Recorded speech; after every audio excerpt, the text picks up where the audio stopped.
Voilà, on est ravis de vous avoir avec nous sur cette conférence décret énergie tertiaire, maintenance et travaux. C'est un cycle de conférences, merci Madeleine d'être avec nous, qui est co-organisé avec l'AREC Île-de-France, l'Agence régionale énergie climat Île-de-France, sur lequel on a parlé d'ailleurs, je parle sous ton contrôle, Madeleine, sous votre contrôle, Madeleine. On a parlé audit et financement en mars. Là, on va parler maintenance et travaux. On va parler également data et pilotage en septembre. Et puis, on parlera ENR en novembre. Et donc, vous voyez, c'est tout un programme qu'on a construit ensemble pour cette année. Je voulais remercier, on a mis les logos à peu près de tout le monde, même je crois de tout le monde. Je voulais vous remercier d'être avec nous, d'avoir participé à la co-organisation, parce qu'on a travaillé dur, hein, cher public, pour cette conférence, à la co-organisation de cette conférence. Il y a un petit, trombinoscope, Benjamin, qui a été fait avec les photos de tout le monde. On a un petit changement d'ailleurs. Voilà, je vois Olivier qui dit « Ne m'oubliez pas, je suis aussi avec vous ». Un petit changement, Olivier, vous êtes à distance. Eh bien, commençons tout de suite avec vous. On a dit qu'on ferait un petit tour de table de présentation. Allez, Olivier, pour la FEDEN, peut-être vous présenter, qui vous représentez rapidement. Eh ben, bonjour Xavier, bonjour à toutes et tous. Donc Olivier Perrier, je suis vice-président du SNEC, qui est un des syndicats de la FEDEN, qui représente les métiers de l'environnement et de l'énergie. Voilà, et donc on travaille globalement sur deux leviers: consommer mieux, tout ce qui a trait à la chaleur renouvelable, à la chaleur et au froid renouvelable, et consommer moins, tout ce qui a trait à la performance énergétique dans les bâtiments principaux. Voilà, merci Olivier d'être avec nous pour cette conférence. Ensuite, on peut continuer. Marc, peut-être on va continuer sur le table de présentation rapidement. On a dit Marc Boitel, donc je suis responsable du service énergie au syndicat départemental des énergies de Seine-et-Marne, qu'on appelle le SDESM. Donc j'ai la charge notamment, la responsabilité d'un service, le service énergie, qui s'occupe d'accompagner l'ensemble des communes adhérentes de Seine-et-Marne sur les sujets de la transition énergétique. Donc ça apporte sur les plans climat, sur la rénovation du patrimoine public, sur le développement des énergies thermiques renouvelables et aussi le sujet des bornes de recharge pour véhicules électriques. Ah voilà, on revient sur les bornes de recharge. Allez, vous pouvez passer le micro à côté, branché. Donc Madeleine Levêglise, architecte urbaniste à l'Agence régionale énergie-climat au sein de l'Institut Paris Région, et je suis chargée de projet aménagement et construction durable. Antonin Bell, chargé de mission au sein du programme ACTE, qui accompagne les collectivités territoriales dans la mise en place de mesures d'efficacité énergétique. Bonjour à tous, Vincent Goussin, donc, je suis chargé de mission à la DRIUAT Île-de-France, donc service de l'État déconcentré en région, et je travaille notamment sur la question de la rénovation énergétique du parc tertiaire. Bonjour à tous, Fabien Djemaoui, responsable d'agence Île-de-France pour Elitis Solutions, bureau d'études spécialisé sur la performance énergétique et environnementale. Merci. Bonjour à tous, Alexandre Fouqueran, ingénieur en efficacité énergétique chez GRDF. J'accompagne les bureaux d'études sur leurs projets pour proposer les solutions les plus performantes avec du gaz. Et également, je fais aussi de la veille réglementaire sur tout ce qui est RE 2020, décret tertiaire, nouveau DPE, ce genre de réglementation. Voilà, donc vous êtes sur la partie aussi réglementaire. Voilà, merci pour ce premier tour de table. Alors on avait dit que vous alliez commencer, vous, Vincent, peut-être faire un petit cadrage réglementaire pour savoir où on en est. Et puis aussi, on entend parler du décret BAX. Bon, on va pouvoir vous décrypter tout ça. Il y a des convergences, hein, finalement, des différentes réglementations. Voilà, qu'est-ce qu'il en est alors, Vincent ? Alors oui, bon, peut-être pour commencer un petit point aussi sur le rôle de la DRIUAT vis-à-vis de ce décret tertiaire, hein, c'est vraiment un rôle de portage vis-à-vis de l'ensemble des publics assujettis, que ce soit le parc État, le parc public des collectivités ou même le parc privé. Faire intégrer l'ensemble des assujettis donc à la démarche. Il y a encore un peu de travail à ce niveau-là. Donc déjà pour un premier temps, bien rappeler que le décret tertiaire, c'est aussi un changement de paradigme au niveau réglementaire, dans le sens où on passe vraiment d'une exigence de moyens à une exigence de résultats. Une exigence de résultats avec un double objectif, une possibilité d'avoir un objectif en valeur relative, moins 30, moins 40, moins 50% de réduction de consommation à l'horizon 2030, 2040, 2050 à l'horizon 2050, ou alors un objectif en valeur absolue, des valeurs absolues qui se basent sur les meilleurs systèmes de construction. Donc c'est plus pour les bâtiments les plus performants. Ces valeurs absolues, elles sont publiées par arrêté à chaque décennie. Aujourd'hui, pour la décennie 2030, les arrêtés sont en train de sortir. J'ai noté le prochain arrêté valeur absolue à sortie, ce sera sur tout ce qui est commerce, hôtellerie, etc. Ce sera courant l'année 2023.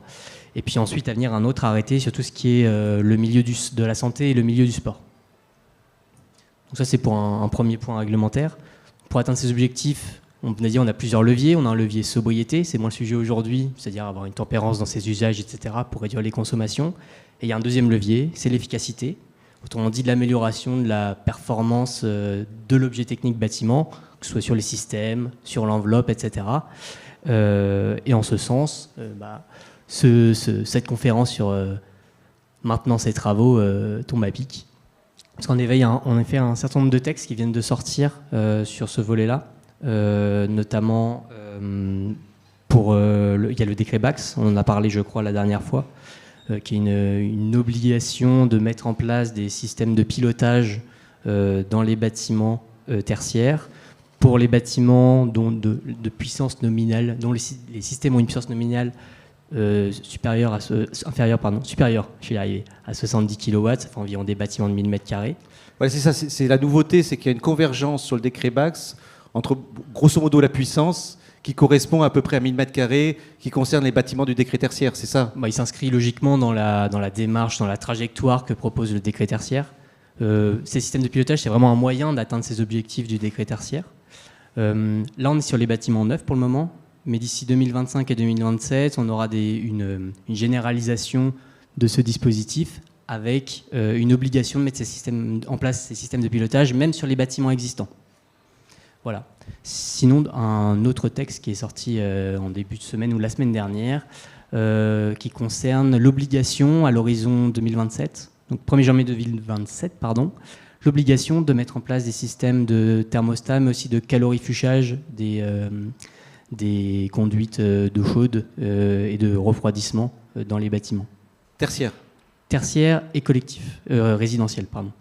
Donc ça c'est nouveau, ça j'avais pas vu effectivement quand on avait fait la réunion de calage. Non, c'est le texte qui est sorti récemment. C'est un texte qui vient du plan on va dire, qui a été accéléré suite au plan de sobriété national de cet hiver.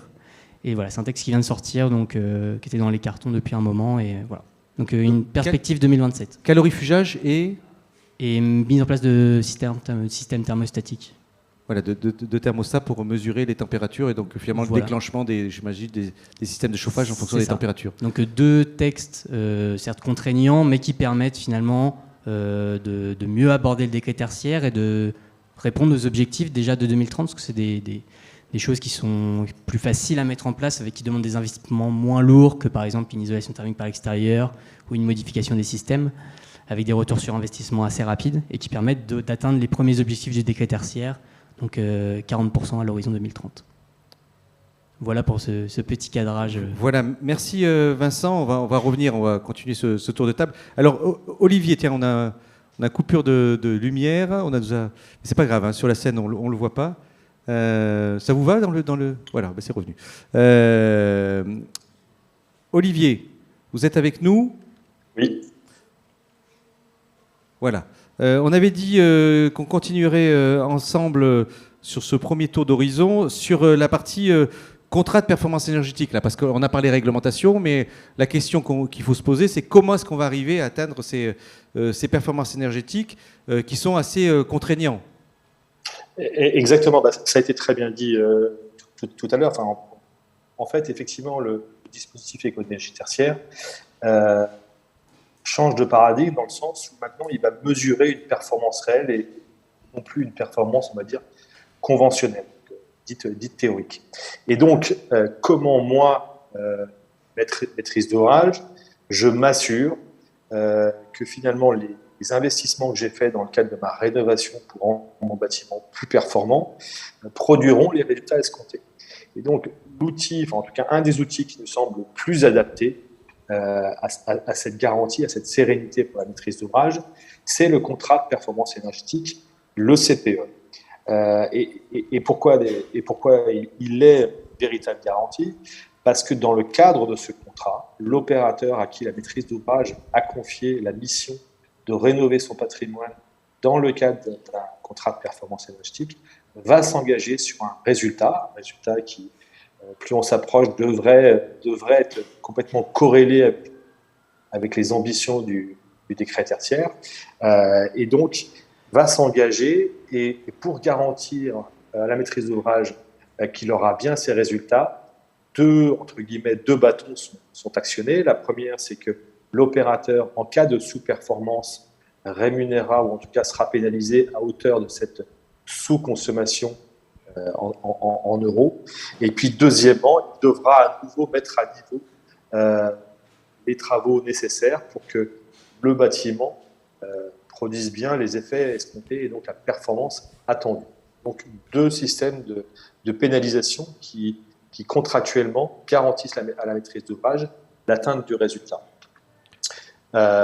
Qu'est-ce qu'on peut dire finalement d'un CPE? D'abord, c'est un outil qui a été défini dans le journal officiel du 31 juillet 2020. Donc, c'est un outil contractuel qui est un outil cadré, normé.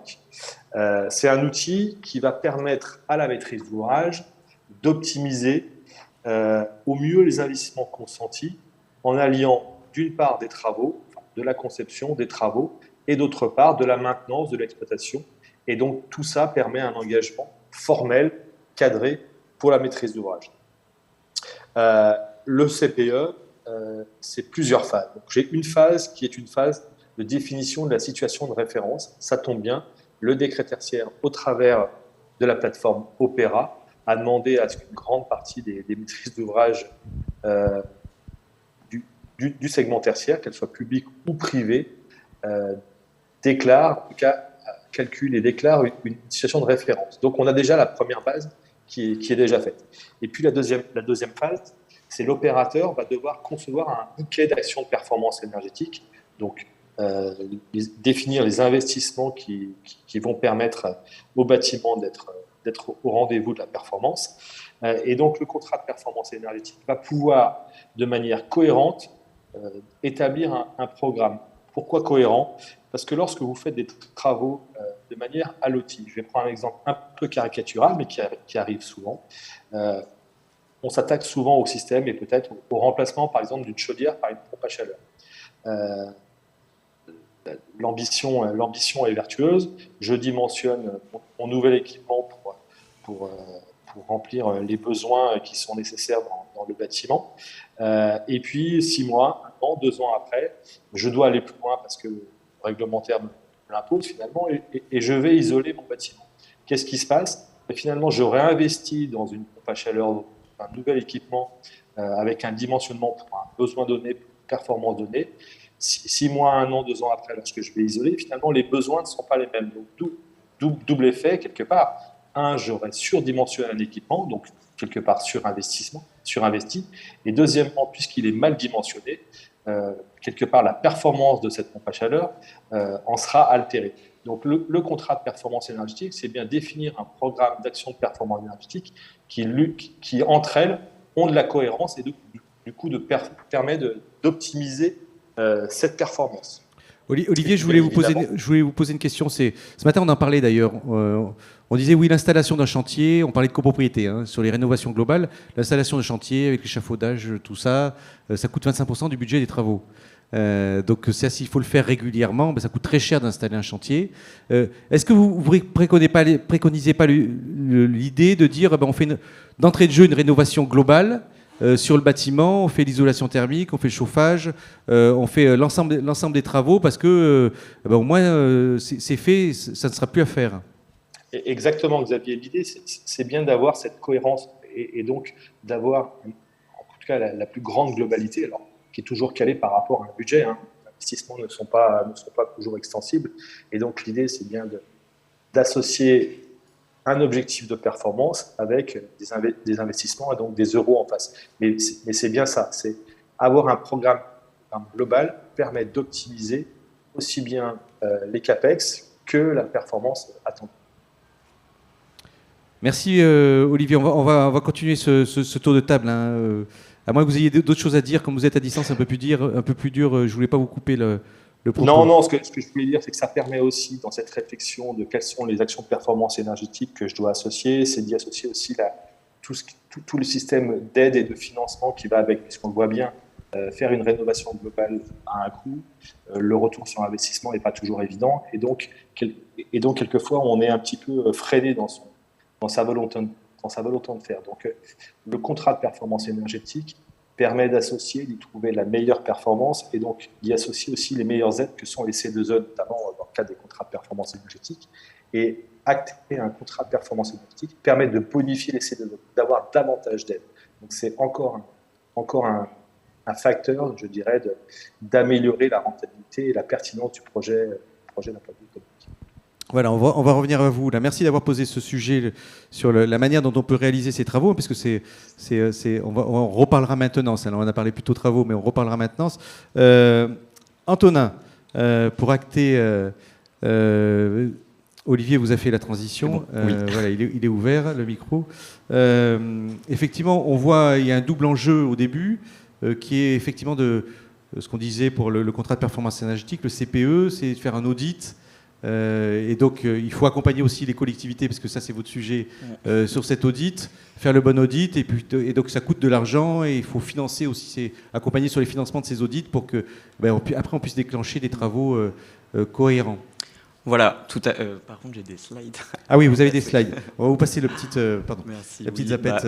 Vous avez très bien fait la transition. En fait, ce constat, c'est vraiment le postulat de base derrière la création du programme ACTE, c'est que les collectivités territoriales ont des besoins particuliers. Elles sont assujetties au décret tertiaire au même titre que l'ensemble des propriétaires, mais leurs besoins vont être sensiblement différents, avec un besoin de soutien particulièrement en termes financiers, mais aussi en matière d'ingénierie. Fort de ce constat-là, le programme ACTE a été créé en 2019. Donc on peut dire que le décret tertiaire est l'un des actes fondateurs de notre programme, dans l'idée de lever toutes les barrières qui s'opposent au passage à l'acte des collectivités territoriales, qui vont les freiner, pour les aider justement à passer à l'acte et à maximiser l'ambition des travaux énergétiques à entreprendre. Cet accompagnement que nous portons, il se manifeste de deux manières principales. D'une part, un centre de ressources pour produire de la documentation et accompagner les collectivités, notamment sur la mise en place de CPE, j'y reviendrai juste après, et puis un accompagnement financier qui constitue la pierre angulaire de notre programme. Cet accompagnement financier, il se traduit notamment par la mise à disposition d'un réseau extrêmement vivant et dynamique, le réseau des économes de flux que les collectivités territoriales qui nous regardent, je pense, connaissent bien. Ce réseau, il a été mis en place pour compléter, améliorer le maillage territorial de la compétence efficacité énergétique au sein des collectivités. C'est donc un poste dont les expertises peuvent être variées et qui vont s'adapter aux besoins de la collectivité qui le recrute, avec une compétence pouvant être orientée plutôt technique, mais aussi juridique, administrative, financière, avec toujours cet esprit de former un tandem avec les conseillers en énergie partagée qui peuvent préexister à ces économes de flux. Ils vont permettre aux collectivités... Ce réseau des économes de flux, il est logé où? C'est-à-dire, si on veut le mobiliser, c'est vous Voilà, alors, on a la chance d'avoir une superbe animatrice du réseau des économes de flux en interne qui s'appelle Hortense Fournel, qui est celle en charge du développement des différentes méthodes d'animation, de la formulation des outils en co-construction avec les économes de flux. L'idée, c'est que chaque économe de flux va incarner le réseau au plus près des territoires et va s'inscrire dans une animation plus globale avec... les outils qui s'affichent à l'écran, notamment une plateforme d'échange. Ce réseau, il est vivant au quotidien. Les économes de flux peuvent se poser des questions entre eux et le décret tertiaire constitue une grande partie des questions qui sont posées à cet effet. Un parcours de formation qui est financé à 100% par le programme ACTE, avec des formations sur la mise en place de rénovation énergétique performante notamment. Je ne vais pas faire la liste exhaustive, mais on a également la production d'études et d'outils. Je pense par exemple à la mise à disposition pour toutes les collectivités sur Opérate d'une convention de mandat permettant de faciliter le recours à un économe de flux dans le cadre d'une convention de mandat pour remonter les données sur Opérate. Donc il y a énormément de choses qui sont mises en place et on a eu la chance également lors des assises de l'énergie d'avoir une intervention d'un économe de flux pour nous présenter les actions du pôle énergie, notamment sur le décret tertiaire, se traduisant par exemple par l'accompagnement sur le dossier technique de modulation qui est un sujet d'actualité. En parallèle de ce rôle d'économe de flux, de ce poste qu'on finance, on va également financer l'intégralité des clés pour réussir à lancer des travaux performants, des outils de mesure, des études notamment énergétiques, mais aussi sur la mise en place d'intracting par exemple, et puis des enveloppes couvrant les différentes étapes de maîtrise d'œuvre de la loi MOP. En complément viennent s'ajouter des prestations intellectuelles, des assistances à maîtrise d'ouvrage, entre autres. Et puis, je le disais, cet accompagnement, il prend deux formes. La deuxième, c'est notre centre de ressources, sur lequel nous publions de manière extrêmement régulière des publications qui ont pour vocation de répondre aux nouveaux défis auxquels les collectivités se confrontent, notamment sur le décret tertiaire, sur le décret BAX, entre autres, à travers des webinaires de décryptage, mais aussi et surtout des publications. Alors, dans la continuité de la conférence d'aujourd'hui, j'ai voulu mettre l'emphase sur deux publications particulières relatives au CPE. Un closier CPE, qui est le document de référence lorsque les collectivités et les maîtres d'ouvrage publics souhaitent passer un marché sous la forme de CPE. On sait que ce sont des marchés qui peuvent nécessiter une certaine forme de technicité, qu'on souhaite les accompagner à chaque étape. Et puis un guide pour la mise en place de CPE dans les piscines publiques, par exemple, qui constitue en quelque sorte les avant-postes du service public au plus près des territoires. J'ai une question d'Aïcha qui pose la question, est-ce qu'il s'agit de la plateforme Osmose ? Est-ce qu'il y a un lien ? Vous voyez ce que c'est la plateforme Osmose ? Non, alors ça ne sera pas la plateforme Osmose dans notre cas, c'est une plateforme dédiée aux économes de flux. Alors la plateforme Osmose est peut-être un peu plus large. En fait, elle s'appelle Jamespot et elle permet aux économes de flux du réseau d'échanger les uns avec les autres. Ça, c'est votre plateforme, hein, Voilà, c'est ça, une plateforme interne. Okay. À savoir que on essaye de capitaliser aujourd'hui sur les différents réseaux qui existent au niveau national, notamment le réseau des CEP de l'ADEME, des CTES de l'ANAP, pardon, et des économes de flux de la MUE pour former un réseau carte qui permet justement de tirer parti des synergies des réseaux qui préexistent sur les territoires avec par exemple des formations dédiées à ce réseau et sans doute une plateforme commune qui n'est pas encore mise en place mais qui ne devrait pas tarder dans le cadre d'Acte+. Merci. Je termine très rapidement. Simplement pour indiquer aux collectivités qui nous regardent que si le programme Acte 2 prend fin en 2023, fort de la confiance de nos partenaires et de notre succès auprès des collectivités territoriales, Acte a été prolongé pour une durée courant jusqu'à fin 2026 avec une enveloppe doublée qui va permettre de massifier notre soutien dans le cadre du décret tertiaire, mais plus largement également auprès des collectivités territoriales dont les besoins en termes de financement ou d'ingénierie n'ont pas vocation à diminuer sur les prochaines années. Voilà, merci pour ce sujet. Allez, on va faire, Benjamin, le petit quiz. Là, vous avez posé des termes. Tiens, je vais prendre la petite zapette. Alors, vous avez tous un portable avec vous. Vous allez sortir vos portables. D'habitude, on vous dit en conférence, rangez vos portables, éteignez le son. Bon, y compris les conférenciers sur place. Vous avez les portables avec vous, les téléphones, les mobiles. Allez, prenez vos mobiles. Je vous laisse descendre de la scène. Allez chercher vos mobiles. Le public qui est à distance aussi, on va faire un petit quiz. Les règles du jeu sont les suivantes. Vous allez avoir des questions simples, multiples, des classements à faire. Il n'y a pas trop de questions, hein, je vous rassure. Et en fonction de la vitesse de réponse, vous avez entendu ce que je dis ? La vitesse de réponse et bien sûr la justesse de la réponse. Il ne faut pas répondre le plus vite, mais n'importe quoi, il faut répondre le plus vite et juste. À ce moment-là, cher public, voilà, ça continue à rentrer là dans la salle. Cher public, il va y avoir un petit podium. Et donc il y en a un qui va être sur le podium. Vous avez tous la possibilité de l'être. Allez, tout le monde est rentré, mais combien vous êtes là ? Ça n'arrête pas. Allez, on y va, Benjamin. Allez, c'est parti, parce que sinon on va attendre trop de monde et trop longtemps. Voilà, c'est Améliorant la ville, un petit caout. Alors, sur le décret énergie tertiaire, maintenant, ces travaux. Bon, ça, c'est le sujet d'aujourd'hui. Vous êtes prêts ? Allez, c'est parti. Un premier quiz. Les consommations des bâtiments tertiaires sont dues en majorité au chauffage, en majorité à la climatisation. Bâtiment tertiaire, hein, réfléchissez, c'est pas si simple que ça. Allez, vous aviez juste 10 secondes, paf, c'est terminé. 37 qui ont répondu bien et 9 qui ont répondu à côté. On a déjà un premier classement qui est opéré, c'est, je sais pas ce que c'est, un Proco. Ah non, c'est Thierry, pardon. Merci Thierry, vous êtes en premier pour cette première question. Ensuite, deuxième question, vous êtes prêts? Je vois que vous êtes sur la scène aussi. Vous êtes fan de ce truc-là, hein. L'intracting désigne, pardon. Alors je vous laisse noter. Une seule bonne réponse. Voilà. 26 ont répondu juste. Quelques-uns ont répondu à côté. Vous aviez d'ailleurs la bonne réponse, hein. Juste pour la préciser, Antonin, l'intracting. Est-ce qu'on m'entend bien? Oui. Du coup, l'intracting, c'est un dispositif de financement des travaux de rénovation énergétique qui est mis à disposition des collectivités par la Banque des Territoires et qui permet de financer les travaux par les économies d'énergie réalisées. Voilà. Donc, voilà, un changement de classement. PRKO qui est passé en premier. Allez, on continue. Un puzzle. Alors là, ça c'est un nouveau truc. Classe les actions en fonction de leur potentiel de retour sur investissement, du meilleur au moins bon. Donc celle qui est le meilleur retour sur investissement en haut et celle qui a le moins bon retour sur investissement en bas. Là, on vous a laissé.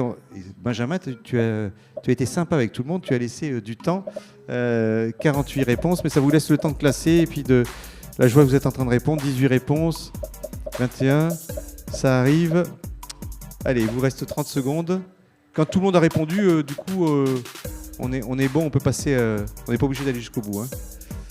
Il faut bien faire valider quand vous avez répondu. Ah, ça continue encore, hein. C'est un truc de dingue. Ça vous plaît, ça, hein, non? C'est pas mal, hein, je vois que ça joue sans arrêt. Encore, on voit les réponses. Allez, 10 secondes. Bon, allez, je passe. Les derniers, ils avaient qu'à répondre avant. Ah, je peux pas passer, Benjamin. Vas-y, alors passe, Benjamin, si tu veux. Allez, une seconde. Voilà. Donc, on avait solution de management de l'énergie, dans l'ordre, hein. Optimisation des locaux, installation d'équipements plus performants et rénovation énergétique en dernier. Voilà, on arrive au classement. Donc, EM qui est passé devant. Allez, une dernière question, je crois que c'est la dernière, hein, Benjamin. Un puzzle, classe des actions en fonction de leur gain potentiel, du meilleur au plus bon. Donc là, c'est un peu différent. Ce n'est pas le retour sur investissement, c'est le gain potentiel, hein, le gain total. Là aussi, vous avez... C'est quoi le petit picto là, que tu nous as mis, Morgane? C'est quelqu'un là qui devient fou derrière, c'est un gif. On va tous devenir complètement débiles avec ces trucs. Merci Morgane. Donc, allez, vous avez presque fini. Je vous laisse... Ah non, c'est bientôt fait. Allez, on va passer. Benjamin, on y est. Voilà, donc la première, c'était rénovation énergétique. Vous voyez la nuance, hein, entre retour sur investissement, on en parlait. Ensuite, installation d'équipements plus performants, c'est dont on parlait avec la FEDEN. Solution de management de l'énergie et optimisation des locaux, c'est le dernier. Voilà, on n'a pas le classement parce qu'il va arriver sur la prochaine. Une petite question ouverte, alors ça c'est pour le public qui est à distance. Si vous avez une question à poser là maintenant aux conférenciers, posez-la et on va la reprendre pour les conférenciers et on la traitera pendant la conférence et je vous laisse poser votre question. Ça prend 10 secondes, voilà. N'hésitez pas, il y a une dame qui nous rejoint aussi sur place parce que vous êtes nombreux à être avec nous sur place et encore plus nombreux, plus d'une centaine à être avec nous à distance. On vous laisse poser votre question. Sur lequel c'est grosso modo c'est un tweet, hein, et sur lequel vous pouvez taguer un mot. Voilà, tout le monde a dû poser sa question. Alors on a vu ce matin, comme c'est un test qu'on fait, ces nouveaux quiz, les gens posent moins leurs questions à travers ce système que quand c'est un outil pour poser des questions. Bon, enfin, on teste aussi avec vous et vous êtes un peu les testeurs de cette solution qu'on met en place. 4 réponses envoyées. Voilà, alors il faut les voir, c'est un peu... Est-ce que vous avez la visibilité sur les prochaines sorties arrêtées du décret énergie tertiaire, interaction CEP et économie de flux? Avons-nous déjà des bons exemples de dossiers de modulation? Et là, c'est quid de réduction des usagers, l'éducation des usagers aux économes d'énergie? Voilà, on va essayer d'y répondre en même temps. Et avant cela, avant d'y répondre, effectivement, ça c'est pour moi, c'est pas facile parce que je vois rien. Et puis l'écran est pas fait. On va faire les gagnants. Alors, troisième, Selma. Bravo Selma qui est sur le podium. GM, deuxième. Et le premier, donc, c'est Vincent G. Est-ce que Vincent est avec nous dans la salle? C'est Vincent. Voilà, Vincent a gagné. Merci Vincent pour ce petit quiz. Bravo à vous. C'est normal quand même. Non, pas forcément. Hein. Mais en tout cas, bravo de l'avoir fait. Ça vous a plu? C'est amusant. Tout le monde peut le faire. Voilà. C'est sympathique. Allez, on va continuer donc, sur cette conférence et puis on répondra aux questions. Si vous avez des questions, vous aviez des réponses là aux questions qui sont posées, Antonin? Sur la question des interactions entre économes de flux et conseillers en énergie partagée, c'est une question qu'on a assez fréquemment et en fait il faut voir les interactions comme un tandem qui a vocation à créer des synergies. C'est-à-dire que sur une collectivité qui sera déjà bien pourvue en CEP, qui vont couvrir des communes un petit peu, réaliser un suivi au cas par cas, l'économe de flux va pouvoir adopter une posture peut-être avec plus de hauteur sur la mise en place d'un logiciel de suivi des consommations à l'échelle de l'intégralité de la collectivité. On a également des configurations où il va y avoir une répartition géographique avec certaines communes couvertes par l'économe de flux, d'autres communes couvertes par le CEP, et puis parfois une distinction thématique, certaines missions étant couvertes par l'économe de flux sur les aspects de veille réglementaire ou la mise en place d'actions de sobriété, et d'autres missions étant l'apanage entre guillemets des CEP. Tout dépend de la manière dont les CEP sont présents en région, puisque l'idée c'est de fonctionner en bonne intelligence et donc que ces deux rôles, ces deux acteurs articulent leur action de manière cohérente. Vincent, il y avait peut-être une précision également, non? C'était sur les autres questions. Pas sur ce sujet-là. Oui, sur les autres questions. Oui, oui, sur le volet des arrêtés, comme j'ai dit tout à l'heure, la visibilité qu'on a, c'est le premier arrêté valeur absolue pour commerce, hôtellerie, restauration. Les consultations sont en cours de finalisation, donc on peut espérer le texte au deuxième semestre 2023. Et concernant le dernier arrêté qui reprend l'ensemble des autres catégories d'activités qui n'ont pour le moment pas de données valeur absolue, santé, sport, etc. Là, ce sera pour après, mais je n'ai pas de perspective à vous donner. Et s'il y avait peut-être une deuxième question alors c'était la troisième question, qui portait sur l'exemple de documents de techniques de modulation. Aujourd'hui, je sais qu'il y a un travail au niveau national pour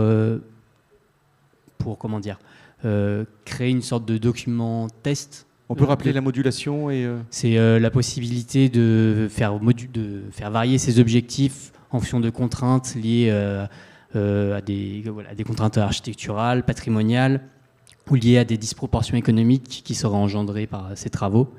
Donc voilà, il y a des travaux qui sont en cours, mais aujourd'hui, rien sur un document type, un document exemple de modulation. Je sais que ça arrive vite et qu'il y a une demande à ce niveau-là parce qu'il y a un besoin d'anticipation pour les assujettis. Voilà, on en attend à ce niveau-là. Voilà. Olivier a levé la main. Merci Olivier. Oui, parce qu'on a tendance aussi les personnes qui sont à distance de les oublier. J'avais aussi une question pour les CPE que je me posais tout à l'heure. Vous allez répondre aux deux. Vous avez levé la main. Sur la partie sobriété, parce que quand vous mettez en place des contrats de performance énergétique, il faut s'assurer que les personnes sur place aussi jouent le jeu et qu'elles continuent à faire preuve d'une certaine forme de sobriété. C'est un gros sujet, c'est efficacité et sobriété. Alors comment vous en assurez de cet aspect-là? C'est exactement ce dont je voulais parler sur la question qui a été posée, c'est qu'effectivement l'éducation, à ce moment-là, c'est bien le comportement des occupants d'un bâtiment, des usagers, et donc le premier effort qui coûte pas cher, pour le coup, on parlait tout à l'heure de ROI dans les questions, la sobriété, ça coûte pas cher, et on voit bien que le gouvernement a largement communiqué les efforts qui ont été faits par nous tous cet hiver, que ce soit dans un bâtiment tertiaire, mais ça marche aussi dans le logement, on s'aperçoit qu'on a atteint entre 8 et 10% d'économies, finalement, qui sont liées à notre comportement. Et donc, un effort de sobriété. Ce qui est important, et ça fait le lien avec le contrat de performance énergétique, c'est que la sobriété, son grand risque, c'est l'effet rebond. C'est-à-dire, je fais des efforts parce que j'ai eu la peur d'avoir ma facture énergétique qui explose, parce que j'ai eu peur qu'il n'y ait plus d'approvisionnement en gaz ou en électricité. En tout cas, il y avait un risque sur l'approvisionnement. Et donc c'est la peur et l'argent, quelque part, qui a dicté mon comportement. Le risque, et on le voit un petit peu aujourd'hui, c'est que tout ça est en train de redescendre un petit peu en tension. Et donc, quelque part, on se relâche aussi dans nos gestes. L'avantage du contrat de performance énergétique, et c'est le lien avec ce que je disais tout à l'heure, c'est quelque part, le contrat de performance énergétique va permettre de pérenniser ces efforts de sobriété que tous fait et que chaque collaborateur dans une entreprise a fait l'hiver dernier. Donc, il y a un besoin en permanence de communiquer, de sensibiliser, d'éduquer pour que cet effort de sobriété soit pérennisé dans le temps et que ces efforts qui ne sont pas chers, en investissement, produisent leurs effets au maximum et dans la durée. Oui, parce qu'il y a un vrai risque, on a parlé avec Madeleine, mais d'ailleurs Madeleine, je vais vous passer la parole maintenant. Il y a un vrai risque, effectivement, il faut prendre un micro, il y a un vrai risque, c'est que le numérique, les équipements fassent que les personnes se sentent un peu déresponsabilisées, et donc, alors que chacun d'entre nous, on peut agir et et on a un rôle à jouer dans cette forme de sobriété. Donc il faut continuer à agir là-dessus. Alors Madeleine, on voulait parler effectivement sur, on a parlé audit, on parle beaucoup énergie, mais ce qu'on se disait quand on a préparé cette conférence tous ensemble, on se dit oui, mais il ne faut pas oublier l'aspect architectural, c'est-à-dire qu'il faut, avant d'engager ces travaux, il faut avoir une vision globale sur le patrimoine, sur le bâti et le patrimoine, de manière à faire les bons travaux. Oui, donc déjà... Il faut bien mettre le micro et pas le bouger. Voilà. Oui, tout à fait. Je vais faire référence à un guide qu'on a créé avec la région, qui est le guide de l'aménagement et de la construction durable pour les bâtiments d'enseignement supérieur et de la recherche, qui est un guide qui a été construit à la fois avec les services de la région, mais aussi avec les acteurs de la construction et des projets et des retours d'expérience. Et donc, ce qu'on s'aperçoit, c'est dans tous les cas, quand on s'approche de ces questions et que l'on ne les traite que par des petits morceaux, on va voir les autres morceaux qui ne vont plus fonctionner, on en a déjà parlé tout à l'heure. Et effectivement, c'est une approche absolument architecturale, environnementale, mais aussi d'usage que l'on prône à travers ce guide. Notamment, je prendrais presque on travaille sur déjà tous les aspects de la sobriété possible, et aussi incongru que cela puisse paraître, dans un guide de l'aménagement et de la construction, la première chose qu'on demande, c'est de justifier pourquoi vous allez construire, pourquoi vous allez étendre, pourquoi vous mettez plus de mètres carrés, etc. Et il se trouve qu'en faisant ce travail, déjà, on a gagné énormément d'énergie, à la fois énergie de consommation, mais aussi énergie de construction, puisqu'elle est aussi en jeu. Et donc, on a parfois pas besoin de construire. Donc, c'est juste pour dire que c'est aussi un aspect préalable. Aujourd'hui, on est obligé de le regarder. Par rapport au décret tertiaire, ce que l'on a mis en avant, nous, on a demandé aussi de viser tout de suite 2050 et d'étudier tout de suite les projets avec les objectifs de 2050, avec le moins de 60%, de façon à ce qu'il y ait justement cette réflexion de projet. Et par rapport à la réflexion de projet, c'est vraiment très important parce qu'on a trop de difficultés, enfin trop de projets qui se passent mal parce qu'on n'est pas rentré dans une dynamique de projet. Et c'est de la même façon, tous nos guides vont être entièrement liés à toutes les phases de la pré-programmation à la programmation, jusqu'à la réalisation et jusqu'à l'exploitation. J'avais noté quelques petits points importants pour nous. Donc, il y avait cet aspect déjà de justifier. Mais le deuxième point, c'était aussi le travail d'identification précise de la nature des besoins, de l'occupation, de la non-occupation. Parce que, par exemple, dans un enseignement, vous avez les vacances, vous avez les jours fériés, vous avez la nuit, vous avez des tas de jours où finalement, ça ne va pas servir. Et de temps en temps, vous observez que c'est à fond. Le chauffage peut être à fond, la ventilation à fond, etc. C'est encore plus plus hallucinant dans l'enseignement primaire et secondaire. Donc ça, pour nous, c'est essentiel de faire ce travail, y compris de regarder toutes les contraintes techniques qu'on peut avoir autour de ça. Donc, effectivement, on revient sur ces conditions d'ambiance à assurer, parce que après, il y a aussi des dérèglements des dérives extrêmement importantes de consommation quand ça ne convient pas finalement à l'usage et à l'occupation qui va être faite. Et on peut avoir des augmentations par rapport, par exemple, à l'apport d'une clim individuelle dans tous les sens, enfin, des choses comme ça qu'on voit apparaître un peu partout. Donc c'est vraiment ce travail assez fin qui est rarement fait vraiment à fond. Et l'autre question qui se pose pour nous dans ces bâtiments et qui de toute façon va se retrouve un peu partout, c'est la question du patrimoine. On a cette notion dans le décret tertiaire, hein, puisqu'il y a cette fameuse modulation qui parle de cette contrainte architecturale, mais qui pose un vrai casse-tête parfois, puisqu'on est à la fois dans la volonté de préserver, à la fois dans la volonté de réhabiliter, dans la volonté d'augmenter les performances, mais en même temps, on est dans beaucoup de contradictions. C'est pas simple. Ce que je veux dire, tout a l'air chouette dans le décret, dans la RE 2020, mais sur le terrain, c'est vraiment difficile. Ce que je voulais aussi insister, c'était sur la partie dont vous avez parlé tout à l'heure sur les besoins de rafraîchissement, sur la climatisation. Dans ce guide, la région demande à ce qu'il n'y ait pas de climatisation, uniquement sur les locaux comme les serveurs ou comme certains locaux très spécifiques où certains laboratoires ont besoin de froid. C'est pas simple à faire passer. Ça veut dire qu'ailleurs, là on le vit, hein. Je ne sais pas si vous voyez la chaleur qu'il fait dans la salle. Franchement, non mais là on se dit, il faudrait presque mettre la clim. On est peut-être à 30 dans la salle. Je dis ça, mais parce que on est dans le sujet. Hein. C'est-à-dire qu'aujourd'hui, dans cette salle, je dis serre publique, même vous qui êtes à distance, il fait peut-être 30 degrés dans la salle. On se dit, bon là, on aimerait quand même bien mettre la clim. C'est vrai. Et pour autant, ce que vous défendez comme idée, et ce qu'on défend tous, hein, c'est que si on veut une forme de sobriété, ben, il faut pas la mettre. C'est le choix qu'on a fait aujourd'hui. Hein. Par contre, on n'a pas dit qu'il ne faut pas rafraîchir. Il faut pas il faut rafraîchir, par contre. Il faut rafraîchir, oui. Il faut absolument jouer sur toutes les possibilités, à la fois bioclimatiques, mais à la fois les protections solaires, la végétalisation. Et ça, c'est pareil, c'est pas très simple, parce que vous avez quelqu'un qui veut réhabiliter un bâtiment, il n'a pas prévu forcément d'agir sur l'espace extérieur. Donc il faut le penser très tôt. Oui, parce que, par exemple, là je donne l'exemple de ce bâtiment, mais ce n'est pas le sujet. Hein. Ce bâtiment, il est classé. Donc les architectes du bâtiment de France ont leur droit de regard sur le bâtiment. Et derrière, on a une grande vitre. Donc il faudrait mettre une ombrière. C'est ça qui chauffe la salle. Et donc ça, c'est compliqué, parce qu'il y a des contraintes architecturales aussi.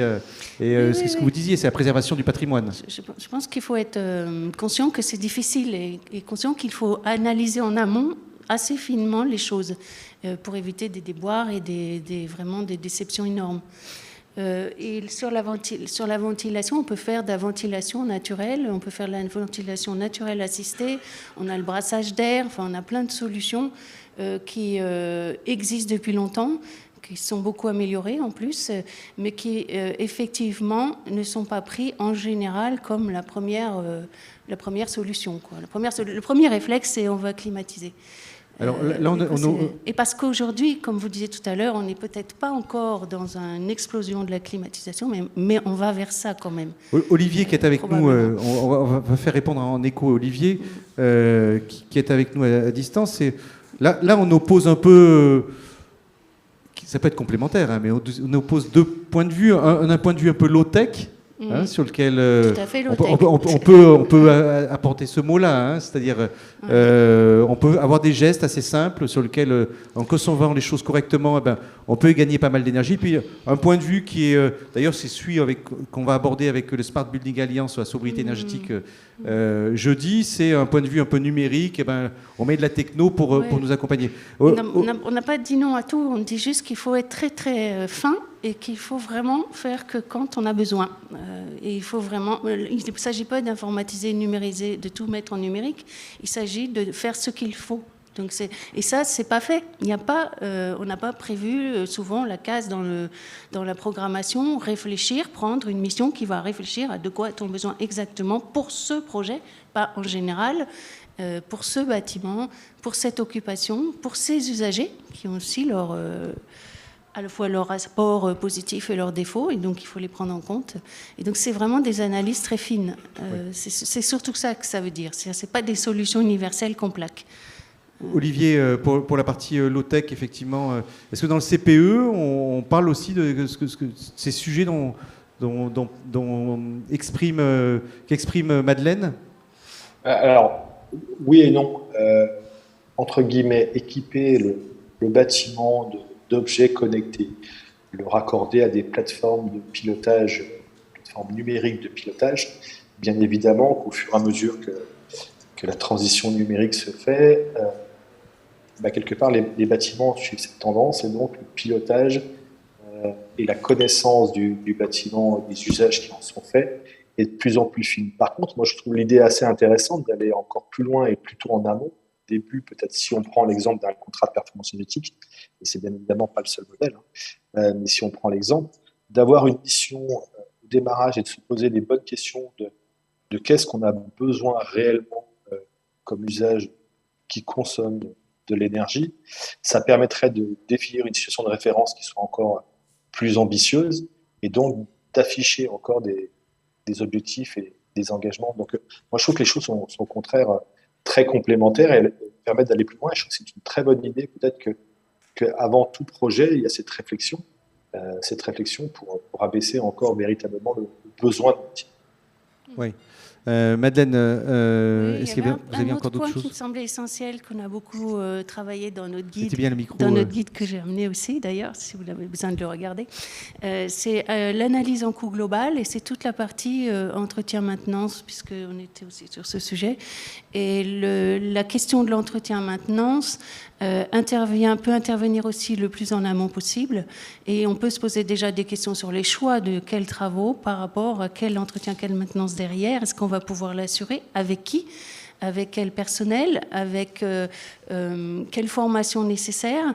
Et on a vu beaucoup trop de projets qui avaient des bâtiments plutôt bien, plutôt passionnants, plutôt des machines un peu de luxe presque, je dirais, et qui finalement ont été incapables de bien démarrer déjà, donc parfois 2 ans de cafouillage pour le démarrage et la gestion du bâtiment.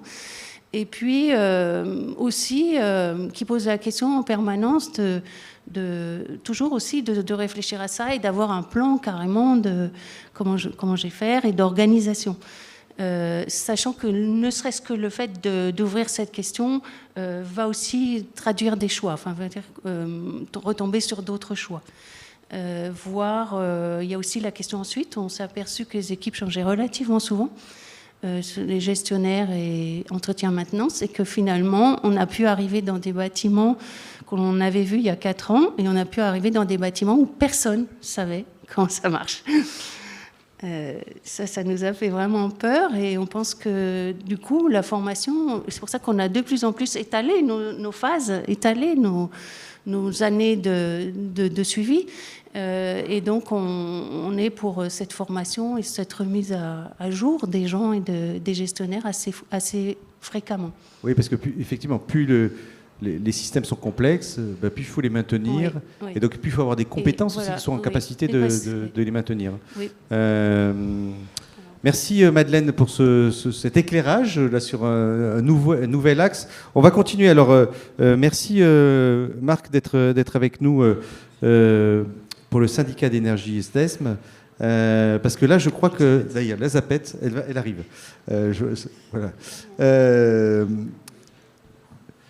On a la chance de vous avoir avec nous parce que vous êtes en prise directe. Là, on est resté un peu théorique jusqu'à maintenant, même si on parle de solutions. Mais là maintenant, on a 2 exemples qu'on va voir ensemble. C'est vous pour Marc pour le SDESM, et puis ensuite GRDF, où vous allez nous montrer des réalisations et des choses qui ont été faites.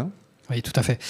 Alors, je ne veux pas parler réglementation, je ne veux pas parler technologie. Je vais beaucoup réfléchir low-tech, usage et sobriété dans les bâtiments en ramenant un petit peu d'humain dans tout ça. Voilà. Parce qu'à un moment donné, vous allez voir à travers 4 exemples que j'ai donnés qu'il n'y a pas grand-chose à faire d'autre que de dialoguer et comprendre le problème quand on arrive avant de questionner la technique en elle-même. D'ailleurs, un exemple, juste ici, on peut se questionner, se dire voilà, il fait chaud, il y a peut-être la clim qui est allumée, je ne sais pas s'il y a d'ailleurs un climatiseur. Et là, typiquement, dans une situation comme on a aujourd'hui dans ce bâtiment, on est confronté à un problème d'ordre culturel. Alors vous avez trouvé ça un peu étonnant, mais culturellement, pourquoi aujourd'hui on est tous en pantalon, en chaussettes, en chaussures et en chemise, manches longues, alors qu'il fait quasiment 30 degrés dehors? Voilà. Pourquoi on ne vient pas en bermuda, en t-shirt, en situation où notre corps peut évacuer le surplus de chaleur sans avoir à compenser par un système énergétique? Voilà. Déjà, raisonner d'abord de cette manière permet de poser le problème de fond, c'est qu'en fait, on cherche juste à compenser un déficit de gestion de notre propre corps par une énergie extérieure, par un système artificiel en fait. Alors qu'on pourrait d'abord raisonner par la gestion de notre propre énergie, l'évacuation de la chaleur en été, naturelle, et la gestion de notre propre chaleur en hiver, avant de ramener des éléments artificiels qui viendront compenser ce dont on a et vers quoi on a et ce que l'on veut. Donc en fait l'écart entre ce qu'on a, par exemple je sais pas 16 degrés, et ce qu'on veut 21 degrés. Donc réduire cet écart par la gestion du corps humain. Et c'est un petit peu dans cet état d'esprit que je vais présenter les 4 exemples. Alors il y aura évidemment un petit peu de travaux, un petit peu de technique forcément, mais vraiment dans la logique générale. Ce qu'on appelle globalement, pour ceux qui commencent à être familiarisés au sujet, qui commencent à beaucoup grandir dans le réseau des conseillers en énergie partagée et des coms de flux, la notion de design énergétique. Et ça commence vraiment à prendre tout son sens aujourd'hui dans le cadre des grands programmes de sobriété qui sont portés par l'État, mais aussi à travers le regard qu'on peut porter sur des situations en situation réelle qu'on vit nous au quotidien. Alors bon, pour donner un petit peu le contexte, le syndicat d'énergie de Seine-et-Marne, donc c'est en fait un syndicat qui regroupe plus de 450 communes adhérentes en Seine-et-Marne, avec la cartographie à droite qui vous montre en bleu toutes les communes qui sont adhérentes à notre syndicat et donc le potentiel géographique et donc de potentiels bâtiments qui pourraient être analysés à travers nos dispositifs de conseil en énergie partagée, ou en tout cas ceux qui pourraient faire appel au SDESM. Donc évidemment, on travaille sur tous les sujets de la transition énergétique, j'en ai parlé tout à l'heure, dont la mobilité, dont aussi les économies d'énergie sur l'éclairage public, et dont effectivement les bâtiments, sujet qui nous préoccupe aujourd'hui.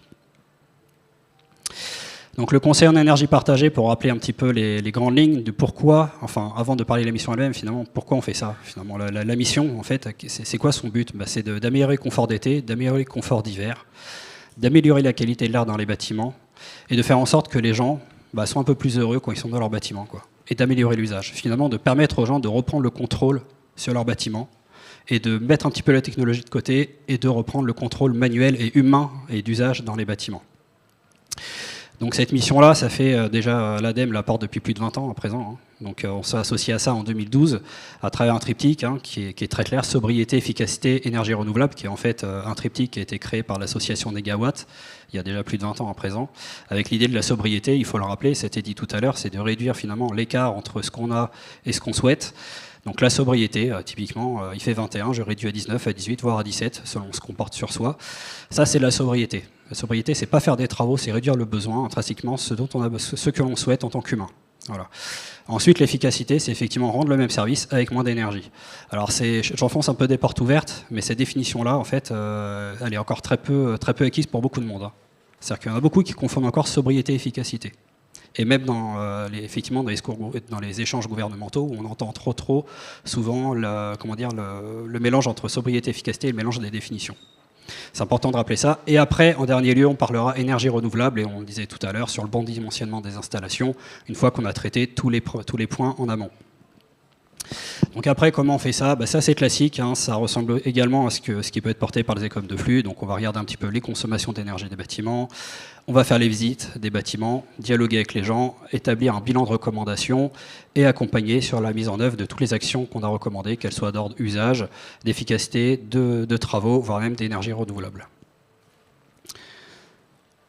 Donc si on prend quelques chiffres, donc là vous avez la carte à droite qui représente toutes les communes qui ont déjà historiquement bénéficié du dispositif en Seine-et-Marne, en tout cas porté par le SDESM, donc ça fait plus de 20 ans effectivement que ça existe. Le SDESM le porte depuis 2012, donc bientôt un peu plus de 10 ans à présent.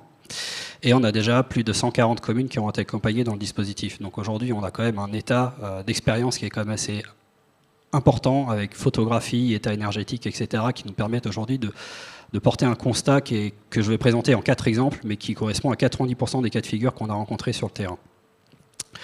J'en profite aussi puisqu'on a été lauréat du premier appel à projet acté, notamment pour porter plus de 450 audits des installations thermiques des bâtiments et peut-être demain, pourquoi pas, du futur appel à projet acté. Non, je ne vais pas spoiler ou divulgacher le dispositif et qui sera présenté le 22 juin prochain. Voilà. Donc après, effectivement, ce qui est important aussi de voir, c'est qu'on a quasiment plus de 800 bâtiments qui ont été étudiés, donc de toute taille. On peut aller du bâtiment qui fait moins de 100 mètres carrés à plus de 1000 mètres carrés. Donc on a vraiment tout ce panel-là. Et finalement, il y a un constat général, donc on regarde tout ça, c'est que ça fait depuis 2012, voire plus de 20 ans que l'ADEME s'évertue à essayer de pousser les actions de sobriété ou de porter le dispositif de conseil en énergie et partager, ou des coms de flux aujourd'hui. Et finalement, il y a surtout 2 événements qui ont poussé à ça, c'est le Covid et puis la crise énergétique, qui n'est plus une crise mais une situation durable, on va dire, mais les prix de l'énergie. Donc grosso modo, ces 2 événements, ces 3 dernières années, en fait, elles ont poussé une accélération phénoménale du nombre de demandes au sein de notre structure pour les accompagner. Et également aussi en grande partie le fonds vert qui ont aussi fait un appel d'air puisque via le financement des actions de rénovation. Et finalement, on pourrait aussi traduire cette mission-là un peu plus loin, puisque finalement, on devient en quelque sorte les médecins du bâtiment. Voilà. On fait appel au secours à nous en disant attention, le bâtiment est malade, on est malade dans l'usage, s'il vous plaît, aidez-nous. Donc on vient, on pose nos recommandations, comment on va voir son médecin quand on a mal au ventre. Voilà. Donc, premier exemple. Donc c'est une observation de retour de terrain d'un bâtiment qu'on a visité il y a 3 semaines, hein, tout juste. Le premier, c'est la petite bibliothèque communale. Ça ne paye pas de mine, ça fait moins de 100 mètres carrés, certes, mais je ne voudrais pas forcément qu'on se focalise sur les mètres carrés, puisque finalement, le nombre de mètres carrés fait juste changer l'échelle du problème. Le problème est le même, et qu'il n'y a que l'échelle et le quanti qui changent. Voilà. Donc on y va, on essaye de comprendre le problème, on rentre, première chose qu'on voit, la bibliothèque communale vous accueille le mercredi et le samedi de 14h30 et 17h30. Ça pose déjà une première base, une première brique d'information élémentaire. Vous avez le petit compteur qui est à gauche, en fait, qui est la régulation programmable de la chaudière, et vous observez quoi? Alors c'est pas forcément évident sur la photo, mais vous avez le 1, 2, 3, 4, 5, 6, 7 qui correspond finalement au nombre de jours où la programmation est activée. Sauf qu'elle est activée toute la semaine pour chauffer de 8h à 21h. Voilà. Alors, ça fait rire, hein, ça surprend, mais ça c'est le constat sur 90% des visites. En Seine-et-Marne, je vous laisse imaginer ce que ça représente à l'échelle France. Là on est sur du gâchis pur et simple. Alors pourquoi on en est arrivé là? Parce qu'il y a une croyance que la bibliothécaire, effectivement, on ne va pas lui faire porter la charge de ça, puisqu'elle n'a pas non plus toutes les informations en main, mais elle pense que pour conserver les livres qui sont dans sa bibliothèque, il faut garder le bâtiment à une température chaude et identique tout au long de la semaine. Sauf que quand on cherche un peu, j'ai eu l'occasion d'échanger avec un collègue du programme acté, côté FNCR, qui nous a envoyé quelques sources d'informations et qui montrent à travers des sources officielles qu'en fait, les bouquins ne se conservent qu'à partir d'un taux d'humidité déterminé et qui ne doit pas évoluer entre 50 et plus de 60% de taux d'humidité. Donc la température n'a rien à faire là-dedans, du moment qu'on maintient le taux d'humidité. Donc typiquement, aujourd'hui, un bâtiment, vous le chauffez à 10 degrés, vous conservez le taux d'humidité, les bouquins vont se conserver parfaitement. Autre problème, c'est qu'on est dans l'idée qu'on va absolument conserver des livres en fait, qui sont ni plus ni moins que des BD ou des romans tout récents. On n'est pas en train de conserver du papyrus avec un contrôle d'hygrométrie ultra précis. Donc finalement, on est un peu dans un régime de croyance où on doit apporter des éléments factuels et des éléments d'explication pour faire comprendre à la personne donc, qui occupe ce bâtiment et aux élus qui nous ont sollicité de dire il y a une autre manière de penser, surtout qu'aujourd'hui, votre problème d'humidité, il n'est pas là, parce que vous avez un système de ventilation qui fonctionne très bien, et que l'humidité ne sera présente que quand les gens viennent. Voilà. Donc avec ça, chauffer toute la semaine de 8h à 21h, vous ne chauffez que 2 après-midi, vous avez réduit de 70% les consommations de ce bâtiment-là. En ne faisant pas grand-chose, juste de la pédagogie et du réglage. Voilà. Deuxième exemple. Le groupe scolaire, plus de 1000 m², visité, pareil, il y a un peu plus de 3 semaines à présent, en sortie d'hiver. Premier constat, on y va un mercredi. Le jour où les enfants ne sont pas là, ça dérange personne, les élus préfèrent qu'on puisse investir le bâtiment sans qu'il soit occupé. On y va, le sas grand ouvert, les dames font le ménage, je touche le radiateur qui est à ma droite, qui fait à peu près 2 mètres de haut et 1 mètre de large, chaud. Je me dis, bon, il y a déjà un truc qui cloche. Pourquoi il est chaud alors que le sas est ouvert et que le bâtiment est inoccupé? Voilà. On fouille un petit peu, on commence à visiter le bâtiment, on commence à regarder toutes les salles de sport qui sont adjacentes au bâtiment, et on y va, et vous voyez le petit rideau rouge, on regarde juste au-dessus, il y a un système de ventilation de part et d'autre de chaque pièce. Et il y a 3 pièces adjacentes comme ça, avec 3 systèmes de ventilation et de recyclage d'air équivalents, et qui préchauffent l'air d'ailleurs. On y va, qu'est-ce qu'on observe? Vous avez sur votre droite 2 panneaux et un schéma d'explication, avec un panneau qui est incompréhensible, un potard juste en dessous, on ne sait pas à quoi il sert, et une feuille qui en fait représente le schéma du réseau hydraulique du bâtiment. Donc comment avec ça voulez-vous faire fonctionner une pièce là où seuls les profs ont le contrôle de ces équipements-là au quotidien? Un professeur, il rentre dans une salle, il a des élèves, il a autre chose à faire que de se préoccuper pendant 20 minutes de savoir comment fonctionne le système énergétique de sa pièce. Donc là, on est... Et en plus, alors je ne sais pas si ça apparaît très clairement, vous avez deux lumières rouges allumées qui montrent que le système est en défaut depuis, on ne sait pas. Voilà. Donc ça fait un bout de temps que le système est en défaut, qui tourne. Ça continue à balancer de l'air, hein, mais ça tourne à vide, en défaut, on ne sait pas comment ça fonctionne. Déjà là, on est dans une situation, quelle reprise en main on peut avoir de la part des professeurs qui rentrent dans une salle qu'ils occupent ponctuellement. Surtout quand on a ce système-là qui est caché derrière un rideau, qui en fait sert à présenter des petits spectacles pour les enfants. Voilà.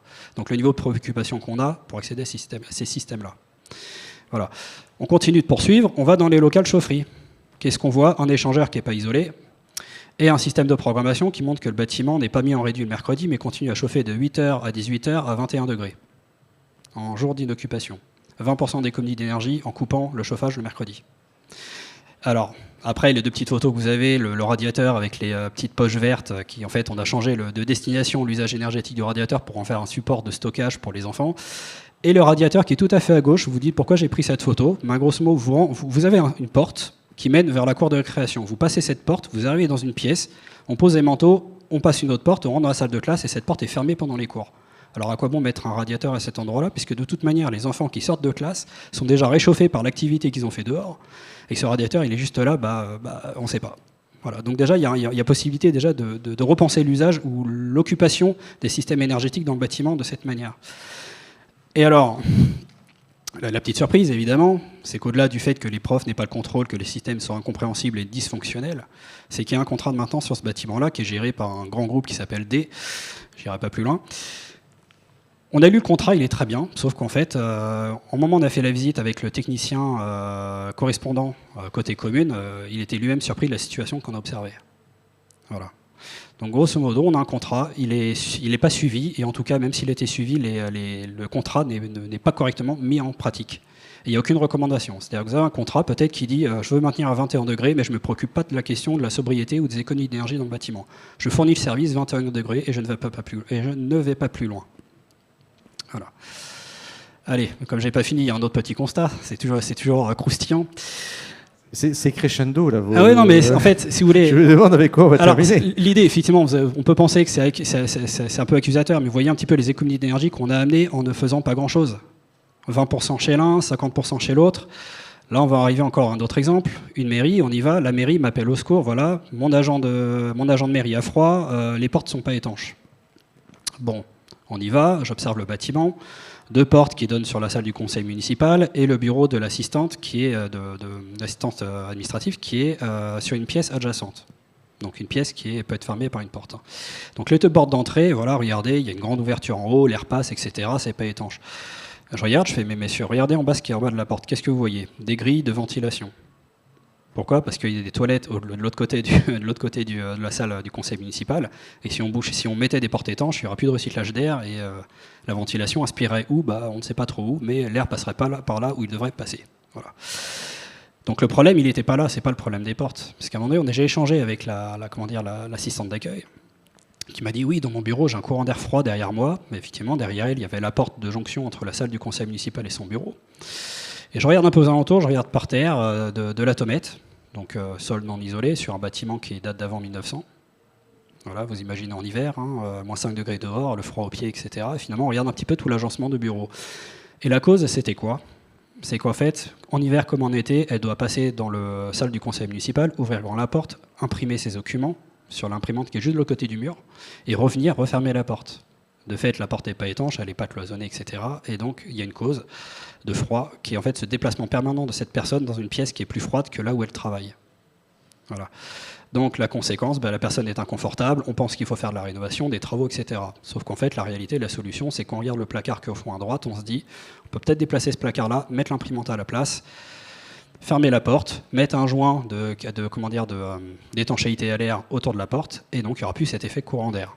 Alors, je ne vous ai pas montré l'ensemble du bâtiment, parce qu'il y a aussi d'autres considérations, comme la cage escalier qui fait effet tirage, etc. Bon. Et surtout, il y a un autre élément aussi, c'est qu'en faisant le tour de bâtiment, on se rend compte finalement le bureau représente à peine 20% des mètres carrés, représente moins de 20% des mètres carrés occupés quotidiennement, mais que tout le bâtiment est chauffé et que le bâtiment fait quasiment 350 mètres carrés. Voilà. Et qu'est-ce qu'on a fait? On a discuté sur la possibilité de responsabiliser l'agent d'accueil pour lui dire, écoutez, c'est vous qui avez le planning d'occupation de vos bâtiments, coupez le chauffage dans toutes les pièces du bâtiment et ne l'allumez-le qu'une heure à l'avance, le jour où il y a le conseil municipal ou l'occupation de la salle associative qui est à l'étage. Voilà. Donc c'est une prise de responsabilité de la personne. Voilà. Mais il a fallu comprendre le problème dès le départ, en fait, dialoguer et avoir cet échange régulier avec cette personne-là pour comprendre en fait d'où venait le problème. Et vous voyez que le problème ou le constat posé initialement par les élus qui nous sollicités et la réponse apportée, il y a quand même un gap assez important. Voilà.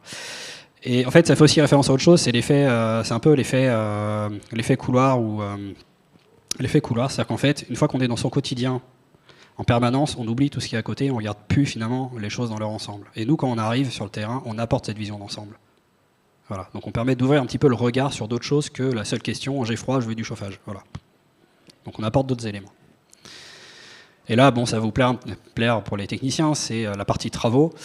Un gymnase qui est une passoire énergétique, de fait.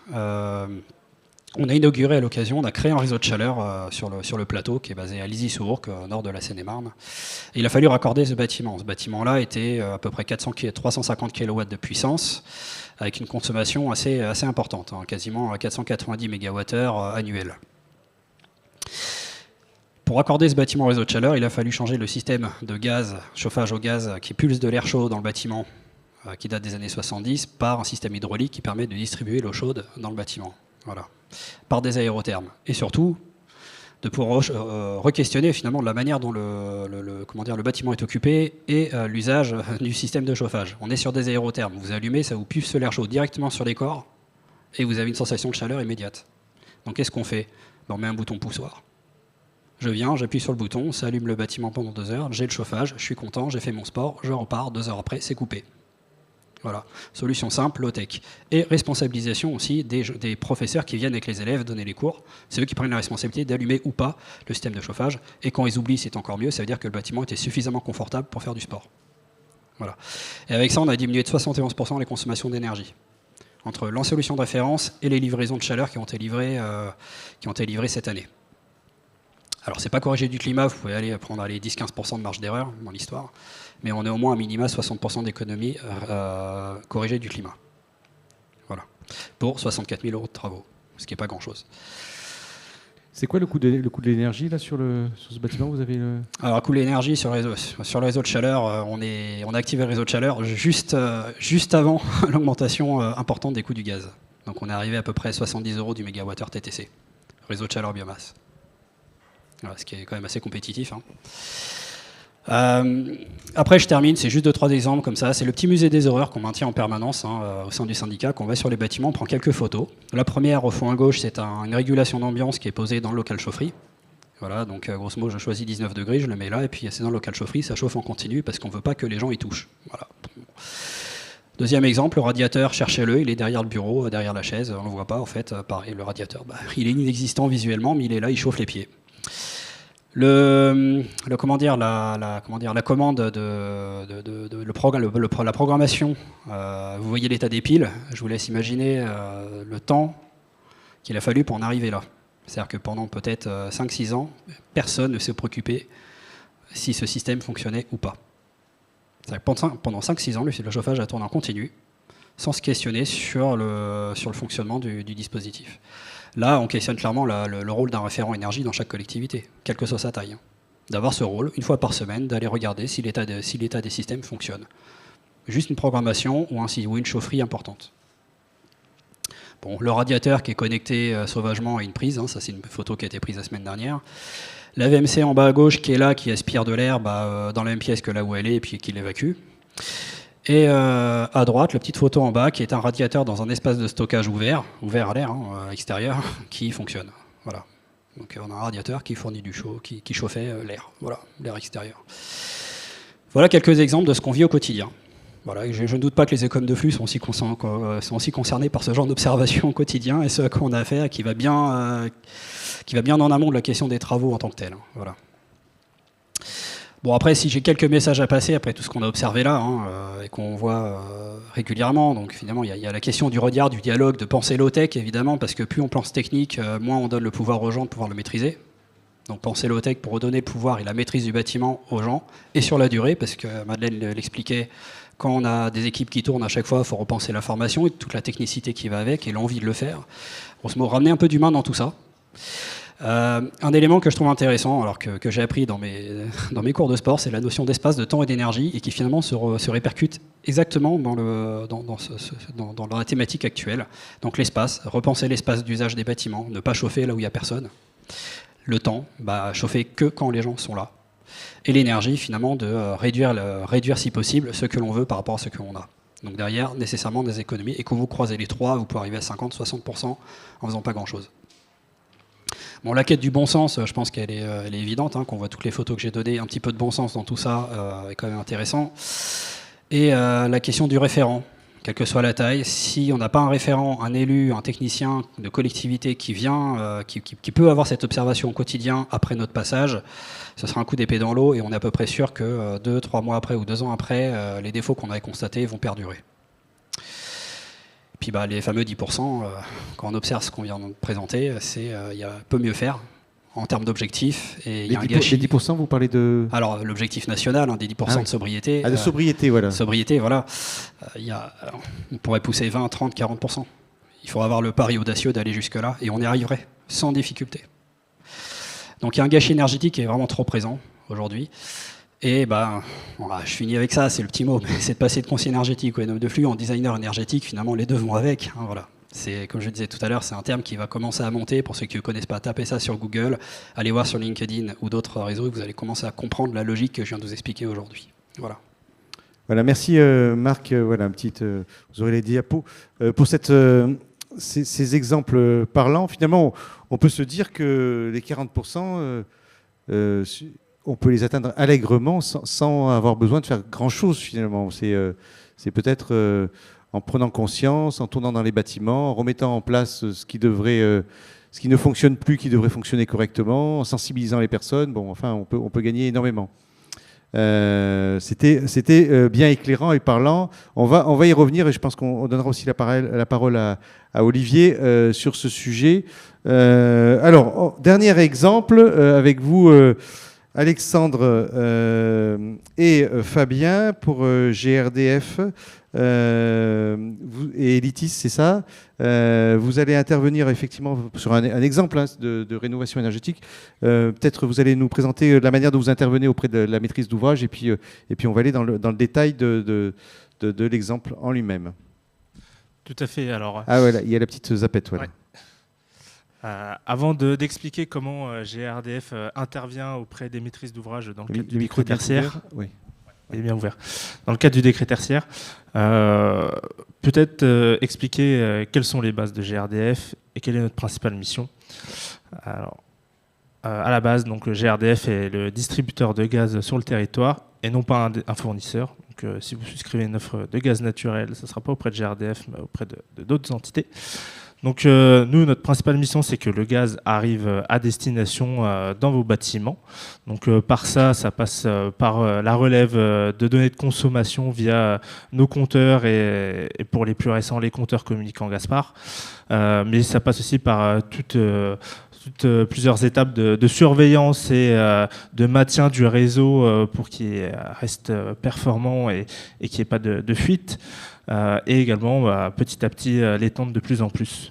Et enfin raccorder in fine les nouveaux clients sur notre réseau. Donc pour citer quelques chiffres, aujourd'hui le réseau GRDF, ça représente un peu plus de 200 000 km sur tout le territoire français. On dépense chaque jour quand même 1 million d'euros pour la sécurisation du réseau, pour éviter justement qu'il y ait différentes fuites. C'est plus de 11 millions de clients. Et enfin, comme on sait qu'aujourd'hui le gaz naturel fait quand même assez polémique du fait que c'est une énergie carbonée, on est en train de le décarboner petit à petit, ça prend du temps évidemment, grâce au gaz vert. Donc là, la première filière de développement est aujourd'hui la méthanisation, où aujourd'hui on arrive à atteindre une capacité de 10 TWh de gaz vert dans le réseau. Voilà, avant de continuer, j'ai peut-être laissé la main à Elitis pour présenter son bureau d'études. Oui, merci. Donc, comme je disais en intro à cette table ronde, donc je suis Fabien Gemaoui, donc responsable Île-de-France chez Elitis Solutions. Rapidement, Elitis, c'est deux entités. Donc, une première qui est Elitis Solutions, qui est donc, comme je le disais, un bureau d'études expert sur la partie performantielle, énergétique et environnementale du bâtiment. Et la seconde entité qui est Elitis Immobilier, qui s'est démarquée notamment en construisant des tours à énergie positive à coût standardisé. Donc aujourd'hui, on a le siège social qui se situe à Dijon, où on occupe une tour à énergie positive et une seconde tour qui a été construite à Strasbourg, qui est en exploitation et qui aujourd'hui montre des premiers résultats probants. Sur la partie solution, donc, on intervient auprès de la maîtrise d'ouvrage sur 4 grands pôles d'expertise. Donc le premier, ça va être tout ce qui va être audit, donc ce qui est le cas aujourd'hui, audit pour l'application du décret tertiaire, audit énergétique, les calculs thermiques RE 2020, etc., audit acoustique. Le second pôle, donc c'est le pôle le plus, on va dire, classique pour nous, la mission de maîtrise d'œuvre fluide. Donc on intervient sur la conception énergétique des bâtiments, sur l'ensemble des lots fluides. Enfin, on a un troisième pôle qui intervient sur la partie chiffrage des projets et études d'exécution, donc études pour la partie réalisation de travaux. Et enfin, un dernier volet qui, lui, est spécialisé sur le volet certification et labellisation, donc l'accompagnement des maîtres d'ouvrage pour la certification et labellisation des bâtiments. Je vais prendre la zapette. Donc ça, c'était pour la présentation d'Elitis et de GRDF. On va rentrer dans le vif du sujet, on va vous présenter un cas concret. Ouais. Après, je te laisse prendre la main. Pas de souci. Donc, comme j'expliquais tout à l'heure, on a d'autres missions annexes que celle de distribuer du gaz jusque dans vos bâtiments. Donc, ça passe en premier lieu par la mise à disposition des données de consommation. Donc, je pense que c'est un des points les plus importants dans le cadre du décret tertiaire pour savoir sur quelle base partir avant de proposer des actions sur le bâtiment. Donc pour ça, on a mis à disposition différents outils en fonction des profils des utilisateurs. En premier lieu, ça va être mon espace GRDF qui est disponible à tout le monde, donc c'est totalement gratuit. C'est pratique dès lors que on a un ou plusieurs PCE, donc points de compteur estimatifs, où on souhaiterait avoir les données de consommation jusqu'à 5 ans quand on est en monopropriété. Donc c'est-à-dire qu'on ne pourra pas donner l'accès à ces données-là à un tiers. Donc pour ça, on pourra passer par cette plateforme-là. Ensuite, on a d'autres outils un peu plus développés qui est Atout Visu Conso, qui est plutôt destiné aux maîtrises d'ouvrage qui ont des parcs plutôt conséquents, d'un minimum, on va dire 20-30 PCE, qui va permettre pour ces maîtrises d'ouvrage-là de suivre les données de consommation jusqu'à 2 ans d'ancienneté, mais qui également pourra donner aussi l'accès à un tiers via un mandat. Et enfin, pour ceux qui sont un petit peu plus loin dans tout ce qui est démarche d'efficacité énergétique et qui ont déjà des logiciels d'énergie management, on pourra, via notre logiciel Addict, déverser nos données de consommation dans leur logiciel pour qu'ils puissent les utiliser comme ils le souhaitent pour leur bâtiment. Et également, on aura un suivi de l'historique des données de consommation jusqu'à 5 ans.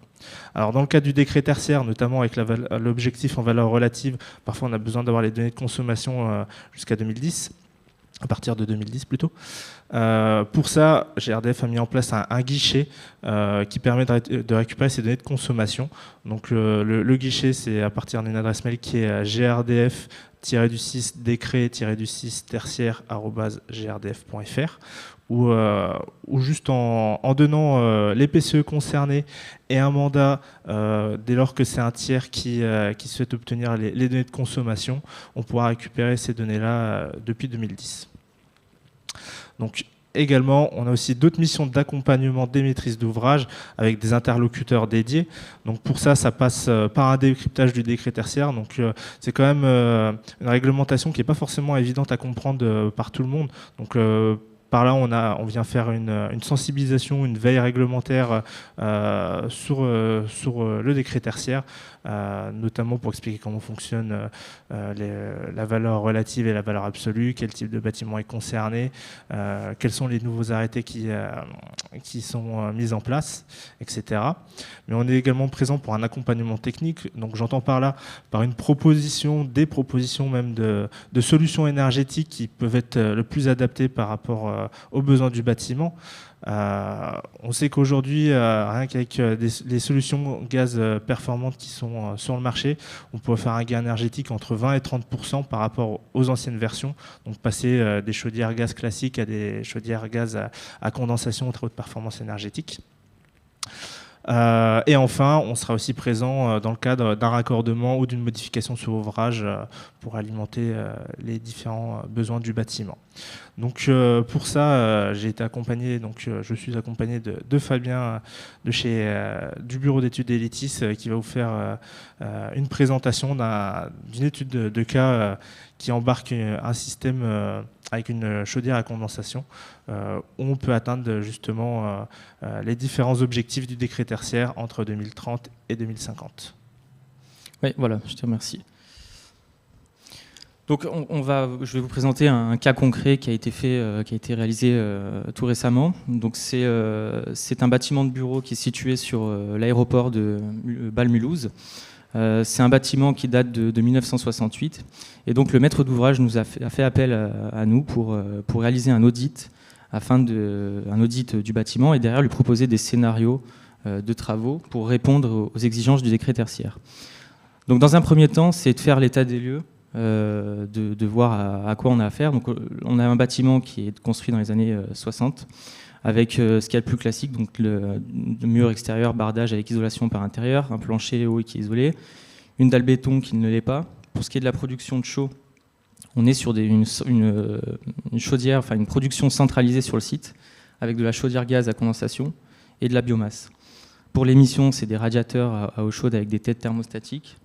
La ventilation sur le site, elle est inexistante. C'est aux personnes, aux collaborateurs en fait, d'ouvrir les fenêtres quand ils sentent qu'il y a un besoin de ventiler les espaces. Seule une VMC autoréglable est présente dans les sanitaires. Pour la production de froid, récemment, des groupes DRV, donc des systèmes à détente directe, ont été installés en toiture et qui desservent derrière des cassettes plafonnières pour la climatisation des espaces. Pour l'éclairage, on a uniquement de la LED au R+1. Pour le reste, c'est du feu au compact au bâtiment sur les étages, R+2, R+3, R+4. Et puis on retrouve tous les équipements standards d'un bâtiment de bureau dans le bâtiment. Alors, l'étude, ce qu'on a fait, c'est qu'on a récolté l'ensemble des consommations du bâtiment. Donc on peut voir sur les deux graphiques qu'aujourd'hui, le chauffage représente plus de 2/3 de la consommation du bâtiment. Et chose à savoir aussi, c'est qu'on a une... C'est le camembert, là, c'est ça C'est ça, je ne sais pas si c'est très lisible pour tout le monde, c'est un peu flou pour moi. On voit la répartition quand même. Une partie de 2/3, donc ça c'est le chauffage. Hein. C'est ça, donc la partie de droite, c'est ce qui représente les consommations liées au chauffage sur ce bâtiment. En dessous, on voit donc un histogramme avec la consommation par année, donc qui débute à 2019. Alors sur ce projet, on a eu accès aux données uniquement sur 2019, ce qui tombe bien parce que c'est la dernière année de référence qui puisse être utilisée pour l'application du dispositif du décret tertiaire. Donc ce sera notre année de référence pour le projet. À la suite de ça, donc une fois que l'état des lieux est fait, on propose des pistes d'optimisation sur le bâtiment. Pour faire un peu écho à ce que se disait Olivier en intro, on cherche d'abord à diminuer les besoins avant de diminuer les consommations. On travaille d'abord, on propose des solutions permettant d'agir sur le bâti. Donc on propose des solutions sur l'isolation, que ce soit des murs ou des toitures, et aussi le remplacement des menuiseries. Une fois que l'on propose ça, derrière, c'est d'agir sur les systèmes, donc l'installation d'une centrale de traitement d'air à double flux avec récupération d'énergie, une campagne de relamping avec gradation de l'éclairage en fonction de la luminosité des espaces et une mise en place de détecteurs de présence pour pouvoir allumer ou éteindre les locaux en fonction de l'occupation. Pour faire écho du coup aussi au décret Bax, la mise en place d'une GTB avec, comme on disait, du coup de permettre de réduire les consignes de température en fonction de l'usage précis du bâtiment. Et enfin, la dernière proposition, c'est la mise en place de panneaux solaires photovoltaïques qui est liée aussi à l'application d'un texte de loi qui est lié au développement des énergies renouvelables, qui est passé au Sénat le 4 novembre dernier. Élément de contexte à avoir aussi. Donc, tout à l'heure, je vous parlais du fait que le site était chauffé, et donc la production de chauffage était réalisée par des chaudières gaz à condensation et en partie de la biomasse. C'est que cette production a été rénovée récemment, donc sur 2017 et 2018, et donc que le maître d'ouvrage nous a imposé le fait de conserver cette solution au gaz, tout en déployant des bouquets de travaux pour tendre à respecter les objectifs des critères tertiaires. Donc on a dû construire nos scénarios autour de cet élément de contexte. Je précise aussi que, comme je disais en intro, on a des solutions à détente directe qui existent sur le site, donc il aurait très bien pu être possible de basculer en pompe à chaleur, entre guillemets, sur tout le site. Mais le maître d'ouvrage, voilà, vraiment insisté sur ce fait. D'une part, parce qu'il avait investi dans cette production de chaleur, et d'autre part, pour pouvoir laisser la possibilité à ses collaborateurs, notamment à la mi-saison, d'avoir des espaces où il y a des zones de réunion, des zones à occupation passagère, d'avoir une production de froid à cet endroit-là, et sur le reste du bâtiment, d'avoir un confort lié au chauffage et donc au combat des perditions. Alors, je ne sais pas si c'est très lisible pour vous. Petit, mais vous allez le décrire. C'est ça, on va faire. Le public l'aura quand il. Donc, une fois que les propositions sont établies, derrière, on propose des scénarios, donc des bouquets de travaux, les bouquets de solutions qu'on a présentés en amont, pour proposer des scénarios de travaux sur les différents objectifs du décret tertiaire, donc à 2030, 40 et 50, avec les abaissements de consommation liés. Donc, dans un premier temps, lié au décret BAX, toujours, l'implémentation d'une GTB sur le site, le relamping et l'isolation des murs et des toitures. Donc ça, c'est le premier scénario qu'on propose. Et derrière, c'est d'y ajouter donc, le remplacement des menuiseries, l'installation d'une CTA, et en dernier, l'installation de PV. Et donc on voit qu'avec tout ça, sur la base de notre année de référence de consommation, on arrive à atteindre les objectifs. Comment on procède ? En fait, on va faire une copie numérique du bâtiment sur un logiciel de saisie énergétique. On va implémenter le bâti sur le logiciel et derrière, par itération, on va faire tourner plusieurs calculs pour retomber sur les consommations que le maître d'ouvrage nous aura communiquées. Et donc, à partir de ça, une fois qu'on a le modèle numérique qui est fait, la copie du bâtiment, derrière, on vient implémenter donc, les différents bouquets de travaux qu'on a à l'écran pour tendre et vérifier qu'on atteint bien les objectifs du décret tertiaire. Donc là, on voit la répartition. Et ensuite, petit point donc, qui fait écho un peu à ce qu'il vient de dire en amont, il y a la sensibilisation des usagers, qui ça, bien sûr, n'est pas simulable, si je peux dire, sur les logiciels, mais on sait qu'on a encore un levier pour tendre vers cette efficacité énergétique du site, donc de éduquer, entre guillemets, les personnes sur place. Est-ce que quand vous avez fait l'audit, vous avez constaté comme marque des choses oui, un peu ça arrive souvent aberrantes dans l'usage, la maintenance Oui, c'est ça. Nous, ce que je disais en amont, c'est qu'on a de la clim sur site et du chauffage qui sont faits par deux systèmes différents. Nous, ce qu'on avait pu constater, c'est de l'annulation énergétique dans le sens où on avait et la clim en fonctionnement et le bureau qui était juste à côté, le chauffage. Ouais. Donc on a pu constater des choses un peu de cet ordre-là. Ensuite, pour ce qui est du calcul des coûts et des scénarios, donc je vous épargne le paraphrase et la lecture des différents calculs. Oui, il y avait une recommandation, c'est ces petites boutades. Hein. Oui. Il y avait une recommandation, Morgane, on n'aurait pas dû laisser passer un truc pareil, qui était caractère minimum 14. Là, vous avez voulu tout mettre. Mais il y a beaucoup de textes. Hein, Oui, c'est vrai. Ouais. C'était peut-être pour les gens qui sont à distance. Voilà, vous aurez la voilà, ils auront le support et pourront voir comment sont calculés les différents postes dans les slides drapés. Bon, je m'en excuse si c'est relativement petit. Je vous avoue, même moi d'ici, j'arrive pas à lire. Et donc, une fois qu'on a proposé, derrière, c'est de proposer au maître d'ouvrage les gains absolu, on va dire, sur les différents bouquets de scénarios. Donc on a une répartition par optimisation et par scénario. Et derrière, on va calculer les gains énergétiques absolus, relatifs en pourcentage, et on va aussi calculer les aides auxquelles il a le droit grâce au C2E. Et derrière ça, on va actualiser notre ROI en prenant en compte donc l'inflation, comme on peut le voir dans la slide précédente, ainsi que les C2E.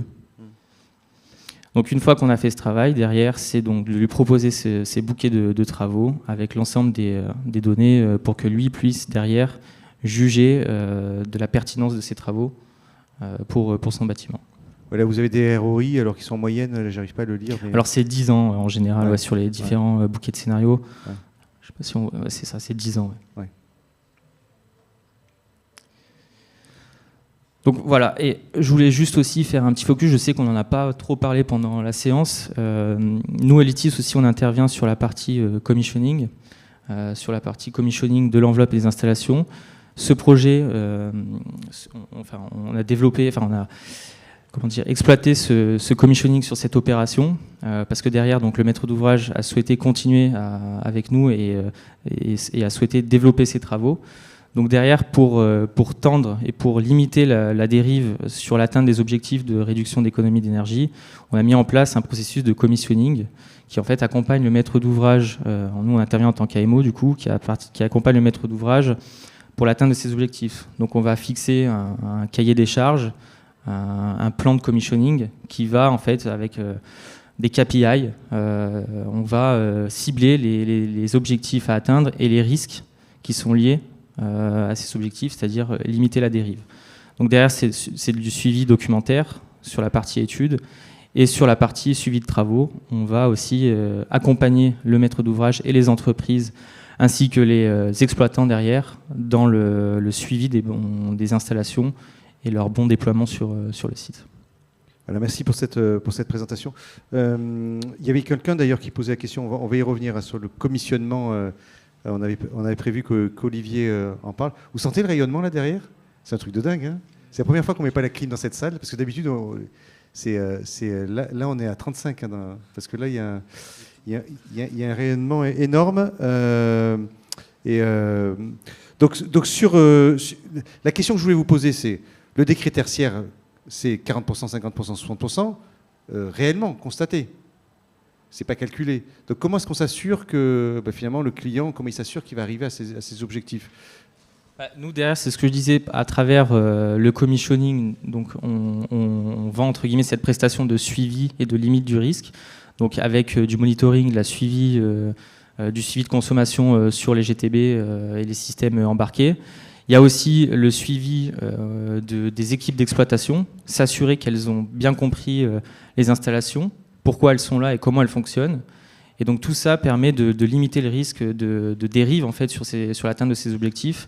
Et nous, on intervient en tant que conseiller auprès du maître d'ouvrage tout au long du processus de réduction des consommations. Oui. Olivier, vous êtes avec nous encore à distance. Voilà. Là, je voulais vous redonner la parole puisque on a eu, et puis on va prendre quelques minutes de questions avant de... J'ai un ticket de piscine pour vous. Hein. Il y a une piscine qui s'appelle la piscine Keller à côté, sur laquelle on pourra tous aller à la piscine après. Donc, avec une eau à 26 degrés. Donc, je voulais vous poser la question effectivement sur faire un retour sur ce que vous voyez, c'est-à-dire qu'on a des solutions techniques. Mais aussi, quand même, on voit à travers les exemples que il y a des bons usages à mettre en œuvre. Il faut que sur la maintenance, on va revenir sur la maintenance, il faut que aussi les équipes qui sont chargées de cette maintenance opèrent cette maintenance régulièrement et correctement. Et donc ça, c'est un vrai sujet. Il faut rentrer dans les locaux. Bon, enfin, et puis le CPE, là, on parlait il faut assurer du gain énergétique réel qui sera opéré. En fait, on a entendu plein de choses qui étaient extrêmement intéressantes précédemment, c'est-à-dire le CPE n'est pas qu'un moyen de faire des travaux qui soient coûteux, dont le retour sur investissement soit long. On voit bien qu'il y a plein de solutions à mettre en œuvre dès le début qui génèrent des économies facilement, non coûteuses. Et donc, le commissioning tel qu'il vient d'être discuté, on voit bien que c'est un peu la phase de bascule entre une phase plutôt de conception, de réalisation. Je mets en place tout mon bouquet. tout mon architecture. Et puis, une fois que j'ai fait ce commissioning quelque part, je valide que tous mes travaux produisent bien leur effet. Je vais passer dans une phase d'exploitation, de conduite des équipements, de maintenance, pour faire en sorte que la performance que les travaux ont réalisé, plus après tous les effets, je dirais, de bon sens qui ont été extrêmement bien expliqués, c'était très clair, qui peuvent être mis en œuvre. Et bien après, on est des équipes d'exploitation qui d'abord eux-mêmes vont être sensibilisés sur le fait d'être en accord avec les engagements contractuels, d'avoir effectivement eux aussi au travers de leur ronde, voilà, tout ce bon sens, tout ce jugement qui a été très bien mis en œuvre dans l'exemple sur la Marne. Et donc c'est bien ce lien entre je passe du travaux, je valide, et après j'exploite au mieux pour faire en sorte que le résultat au bout du compte soit bien là. Donc voilà un petit peu ce qu'on voulait dire, c'est qu'une fois que ces travaux ont été faits, il y a l'engagement, il y a la réalisation, il y a la sécurité au travers des protocoles de mesure de la performance qu'on appelle le protocole IPMVP, et qui va permettre à la maîtrise d'ouvrage de s'assurer qu'on est bien au rendez-vous. On va prendre des questions là maintenant. Il nous reste une dizaine de minutes, 15 minutes, hein, cher conférencier. 15 minutes encore pour rester à griller derrière le rideau. Allez, monsieur Morgan, on va vous donner un micro. On vous laisse poser la question au micro. Puis on a plein de questions aussi à distance là que je vois qu'on va prendre. Alors voilà, peut-être vous présenter. Bonjour, Pierre Hidenberger, AT2E. Une question de saison, j'allais dire. En quoi le décret tertiaire prend en compte les nouvelles contraintes du confort d'été ? Vincent, oui. C'est une question pour... c'est pour... On va dire le décret tertiaire, l'obligation, elle est double, donc c'est de réduire les consommations, mais aussi de déclarer ses consommations dans la plateforme Opérate. On va dire le confort d'été, il n'est pas pris en compte dans le sens où quand on rentre ses consommations, il n'y a pas d'impact. Néanmoins, c'est quelque chose qu'il faut prendre en compte quand on rénove son bâtiment. L'embarquement des travaux qu'on fait dans le cadre du décret tertiaire, le confort d'été est absolument nécessaire à prendre en compte. Ouais. Il n'est pas pris en compte sur l'obligation de réduction de consommation, mais en revanche, il est nécessaire et important de le prendre en compte. C'est ce que disait Madeleine, hein, c'est qu'il faut avoir une vision globale du bâtiment, prendre le temps de réfléchir avant. Alors, on a d'autres questions dans le public ? Non ? Allez, je prends alors donc celles qui sont sur Internet. Une question pour effectivement GRDF. L'application Digigaz pour autodéclarer ses index gaz est-elle à nouveau fonctionnelle ? Alors c'est une question, est-ce que c'est Digigaz ? On en a parlé là de... Je prends le micro. Alors là, non. Vous me posez une colle. Digigaz fait pas partie du coup des logiciels de données de consommation, donc c'est un peu moins mon domaine. Mais à la fin, il y avait mon adresse mail qui était fournie, donc voilà. Je vous invite à me recontacter par la suite et je me renseignerai derrière. Voilà, on reviendra dessus. Les collectivités, une question de Jessie, les collectivités peuvent-elles passer par le guichet pour avoir leur conso depuis 2010 ou autre moyen spécifique ? Est-ce qu'il y a d'autres moyens ? Alors, il n'y avait que les 3 outils que je vous ai cités, et en effet, ils peuvent aussi passer par le guichet. Une question qui est, est-ce bien cohérent de proposer les scénarios 1 et 2 qui rendent le bâtiment étanche sans imposer le traitement d'air présent au scénario 3 ? Ça, c'est pour vous, Elitis ? C'est ça. Alors, on a d'abord agi sur, en effet, le bâti pour réduire les consommations. En effet, après, c'est toujours une question de budget d'opération. Nous, on propose des bouquets de travaux. Bien sûr, nous, dans notre audit et dans notre rendu, on conseille le maître d'ouvrage sur ces points-là. Mais en effet, on préfère d'abord, comme le disait très bien Olivier, réduire les besoins pour ne pas avoir à surdimensionner derrière nos installations, qui engendrerait du coup de la surconsommation. Et donc, c'est pour ça qu'on travaille d'abord sur le bâti.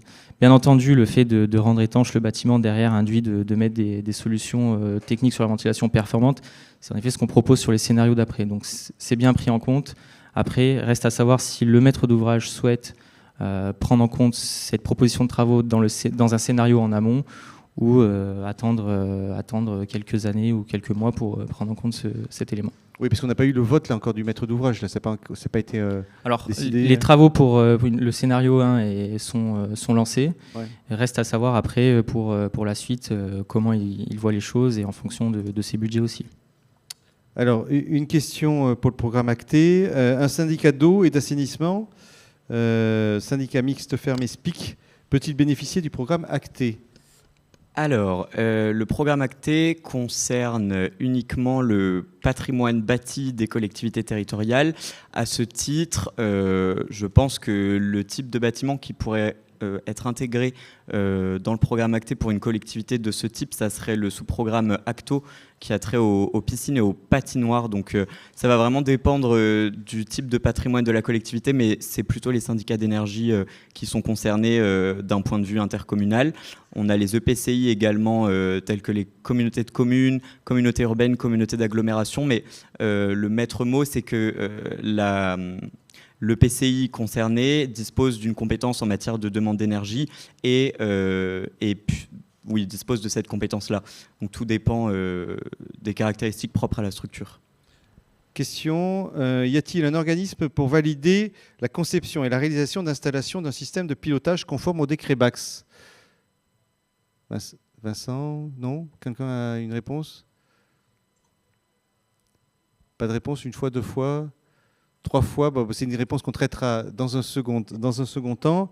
Alors peut-être une question pour Olivier. Pour pérenniser la sobriété, pourquoi le CPE serait-il mieux que l'intéressement avec réduction définitive des cibles ? Alors, il n'est pas mieux, il n'y a rien d'opposable, puisque finalement, même le principe du CPE, c'est bien de définir des cibles qui sont fixées à l'avance, avec un mécanisme d'intéressement bonus-malus quelque part. Le CPE simplement, il va au-delà simplement de la sobriété. Il englobe d'autres leviers qui sont les actions sur le système, qui sont les actions sur l'enveloppe du bâtiment. Donc, les choses ne sont pas du tout opposées. Bien au contraire, le mécanisme d'intéressant à définir des cibles est bien un garde-fou à l'effet rebond. Et je voulais en profiter sur le sujet d'une étude qui est parue par la Fédération allemande du bâtiment. Et sur cet effet rebond et sur le fait qu'il quelquefois il y a un manque de cohérence entre les actions. Entre 2010 et 2018, en Allemagne, a été dépensé 340 milliards d'euros sur la rénovation des bâtiments. Alors, dedans, il y a du tertiaire, mais il y a aussi beaucoup de logements. L'indice montre qu'en termes de performance énergétique, il est quasi nul. C'est-à-dire, en fait, on a dépensé beaucoup d'argent pour une performance énergétique quasiment proche du zéro. Et pourquoi ça ? Parce qu'effectivement, comme ça a été expliqué, il y a eu un manque de cohérence, en tout cas de bon phasage entre les différentes actions qui étaient menées. Il y a eu aussi un énorme effet rebond, c'est-à-dire une fois que les gens sont dans le bâtiment, et vous l'avez très bien dit, je crois en préambule, dans un bâtiment qui est extrêmement bien équipé, bien isolé, finalement on se dit pourquoi faire attention à mon comportement, pourquoi faire attention à mon usage, et donc j'ouvre les robinets. Et donc voilà, ce qui montre bien, c'est que la volonté doit être là, l'intelligence et le bon sens doivent être là, mais à un moment il faut aussi pouvoir piloter, mesurer, vérifier pour que la dérive n'ait pas lieu, parce qu'elle arrive très très vite. Oui, parce que la première chose, c'est dans les bâtiments, c'est d'avoir les données. Hein. On voit à la fois les données de consommation, c'est ce que vous décrivez, mais aussi les données. Je vois tout à l'heure, vous montriez des thermomètres, hein, les données de température dans les bâtiments, parce que si des personnes qui font la maintenance un peu à distance n'ont pas ces remontées d'informations, ils peuvent, au-delà qu'ils devraient, si j'ai bien compris, des fois, il y a des failles dans le système, ils devraient intervenir, ils ne le font pas, mais s'il n'y a pas d'infos qui remontent, là on peut pas intervenir, hein, Olivier. Excusez-moi, ça a coupé. Est-ce que au niveau des, il ne faut pas en premier lieu équiper les bâtiments pour avoir les remontées d'informations et pouvoir faire une maintenance correcte ? Mais on voit bien que l'État d'ailleurs le pense comme ça, c'est-à-dire a mis en place le décret tertiaire, mais le premier décret qui doit s'appliquer, en tout cas la première obligation, c'est bien le décret BAX. Donc c'est bien la volonté de d'abord mesurer et avoir la donnée pour avoir quelque part une réflexion qui soit pertinente. Voilà. Est-ce qu'il y a quelqu'un là sur la scène qui a encore une remarque à faire? Madeleine, on a fait le tour à peu près. Madeleine, si vous voulez prendre le micro, on a fait le tour à peu près du sujet. Si on donnait une synthèse de ce qu'on s'est dit. Allez, il y a une autre question. Attends, on va prendre la question. Allez-y. Pour la question. Bonjour Monsieur Lam, merci pour votre bonne conférence. Une question qui m'interpelle, c'est au sujet des bureaux de contrôle, parce que tout à l'heure, monsieur, vous avez expliqué tout un ensemble de témoignages, et ce qui m'interpelle, c'est que ce soit un hôpital, les lycées, une bibliothèque, il y a quand même des bureaux de contrôle qui passent. Donc s'il y a des aberrations dans les installations, moi ça m'interpelle. Il y a quand même là il y a une question qui est fondamentale à se poser. Et la deuxième question, une petite observation qui a l'air anodine, mais qui est quand même importante, c'est que ce soit les musées, les théâtres, ce soit les hôpitaux, les plafonds sont très hauts. Et quand on sait qu'en physique, l'air chaud monte, alors dans les hôpitaux, on chauffe plein pot, 25 degrés dans les pièces, mais en fait, vous voyez, c'est bon. Excusez-moi, on a deux questions. Alors, une question sur les bureaux de contrôle. Merci, Marc, merci. Est-ce que les bâtiments des collectivités sont contrôlés régulièrement Alors ma réponse doit surprendre. Donc bureau de contrôle, il va venir vérifier surtout les installations, l'état de sécurité global. Voilà. Mais là, on parle d'un état énergétique. Il n'y a pas de bureau de contrôle qualifié pour faire un bilan et un état énergétique global, si ce n'est les bureaux d'études qui viennent pour faire un constat à l'instant T. Mais pas revenir tous les ans pour vérifier. Donc ça, c'est notre job en quelque sorte, mais on n'est pas bureau de contrôle. Maintenant, comme je vous ai montré sur les différents exemples, on est sur des petits, des gros bâtiments, mais en aucun cas on a vu des bureaux de contrôle passer ces 10 dernières années. Parce qu'il n'y a pas eu de commande tout court ou une non-connaissance de la nécessité de le faire. Peut-être plutôt sur les grandes villes, mais les petites communes rurales, honnêtement, c'est pas le cas. Parce qu'on a affaire à des bâtiments qui sont de la taille d'un logement et bureau de contrôle, il n'y en a pas, quoi. Le bureau de contrôle, c'est l'agent technique municipal. Voilà. La deuxième question... C'est sur la hauteur... la hauteur. Il y a des solutions techniques là, qui les solutions techniques, la première, c'est la déstratification. Sinon, de baisser la hauteur sous plafond, voilà, de solutions directes, ça paraît simple. Sinon, l'autre, c'est directement de faire du rayonnant, de chauffer les corps plutôt que de chauffer la pièce. Voilà, donc on fait en sorte que les infrarouges atteignent les corps plutôt que de chauffer une pièce avec l'air de la pièce en question. Voilà. Enfin, c'est une réponse un peu rapide, ça nécessite une analyse plus technique, mais ça vous donne un exemple global. Madeleine, donc en guise de conclusion, c'est complexe finalement ce sujet. À la fois, on peut dire quand même il faut partir par un bon audit, une bonne étude, une bonne... Oui. Alors au lieu de rentrer même dans l'audit de la manière directe, c'est qu'est-ce que je veux faire, comment je veux m'installer. Parce que j'avais un témoignage là, avec un gros opérateur télécom qui, suite au Covid, ils ont construit des bâtiments et puis il n'y a personne dans ces bâtiments. Donc on peut se poser la question, c'est au-delà du mètre carré, c'est... Quand on ramène la consommation par personne, alors là, ça devient des choses complètement folles. Même si on a des bâtiments qui sont à faible consommation énergétique. Oui, bien sûr. C'est ce qu'on disait plusieurs fois à travers les différentes présentations. Je pense que c'est de toute façon déjà cette question de la sobriété, qu'elle est multiple, elle n'est pas qu'énergétique strictement. Elle s'attache aussi aux surfaces, elle s'attache aux usages, elle s'attache aussi bien à la construction finalement, même si ce n'est pas dans le décret tertiaire. Et puis le deuxième point, moi, qui m'a semblé très important, c'est l'accompagnement. L'accompagnement que l'on doit aussi choisir, que l'on doit aussi trouver le bon accompagnement par rapport à ces problèmes. Et puis le côté... projet, je pense, parce que même si c'était pour dire il n'est pas nécessaire de faire des travaux, ça s'étudie. Si on arrive par petits morceaux dans tous les sens, c'est sûr qu'on va faire des choses inutiles. Donc c'est vraiment ce travail de... Je suis dans ce projet de consommer moins. Et dans ce projet de consommer moins, il y a beaucoup de leviers qui sont rappelés dans le décret tertiaire. Et dans ces leviers-là, je dois faire le plus intelligent. Donc effectivement... ça passe par l'audit, mais même l'audit est un cahier des charges aussi à écrire avec précision. Je veux dire, on ne prend pas le cahier type et on le balance, on ne délègue pas. En fait, ça aussi, c'est important. On se fait accompagner, on se fait aider, on rassemble les bonnes compétences, mais on ne délègue jamais tout. Il faut toujours être, comme on disait, y compris dans la gestion des bâtiments, mais aussi dans la gestion de son projet. Voilà, donc le maître mot, effectivement, c'est de prendre le temps, finalement. On est sur une course de fond sur ce décret tertiaire, donc prendre le temps de réfléchir où est-ce qu'on va, et puis, effectivement, comme vous disiez tous, et toutes, être éduqués pour faire les bons gestes et puis sensibiliser les personnes. Voilà, on peut applaudir les conférenciers. On va arrêter là cette conférence.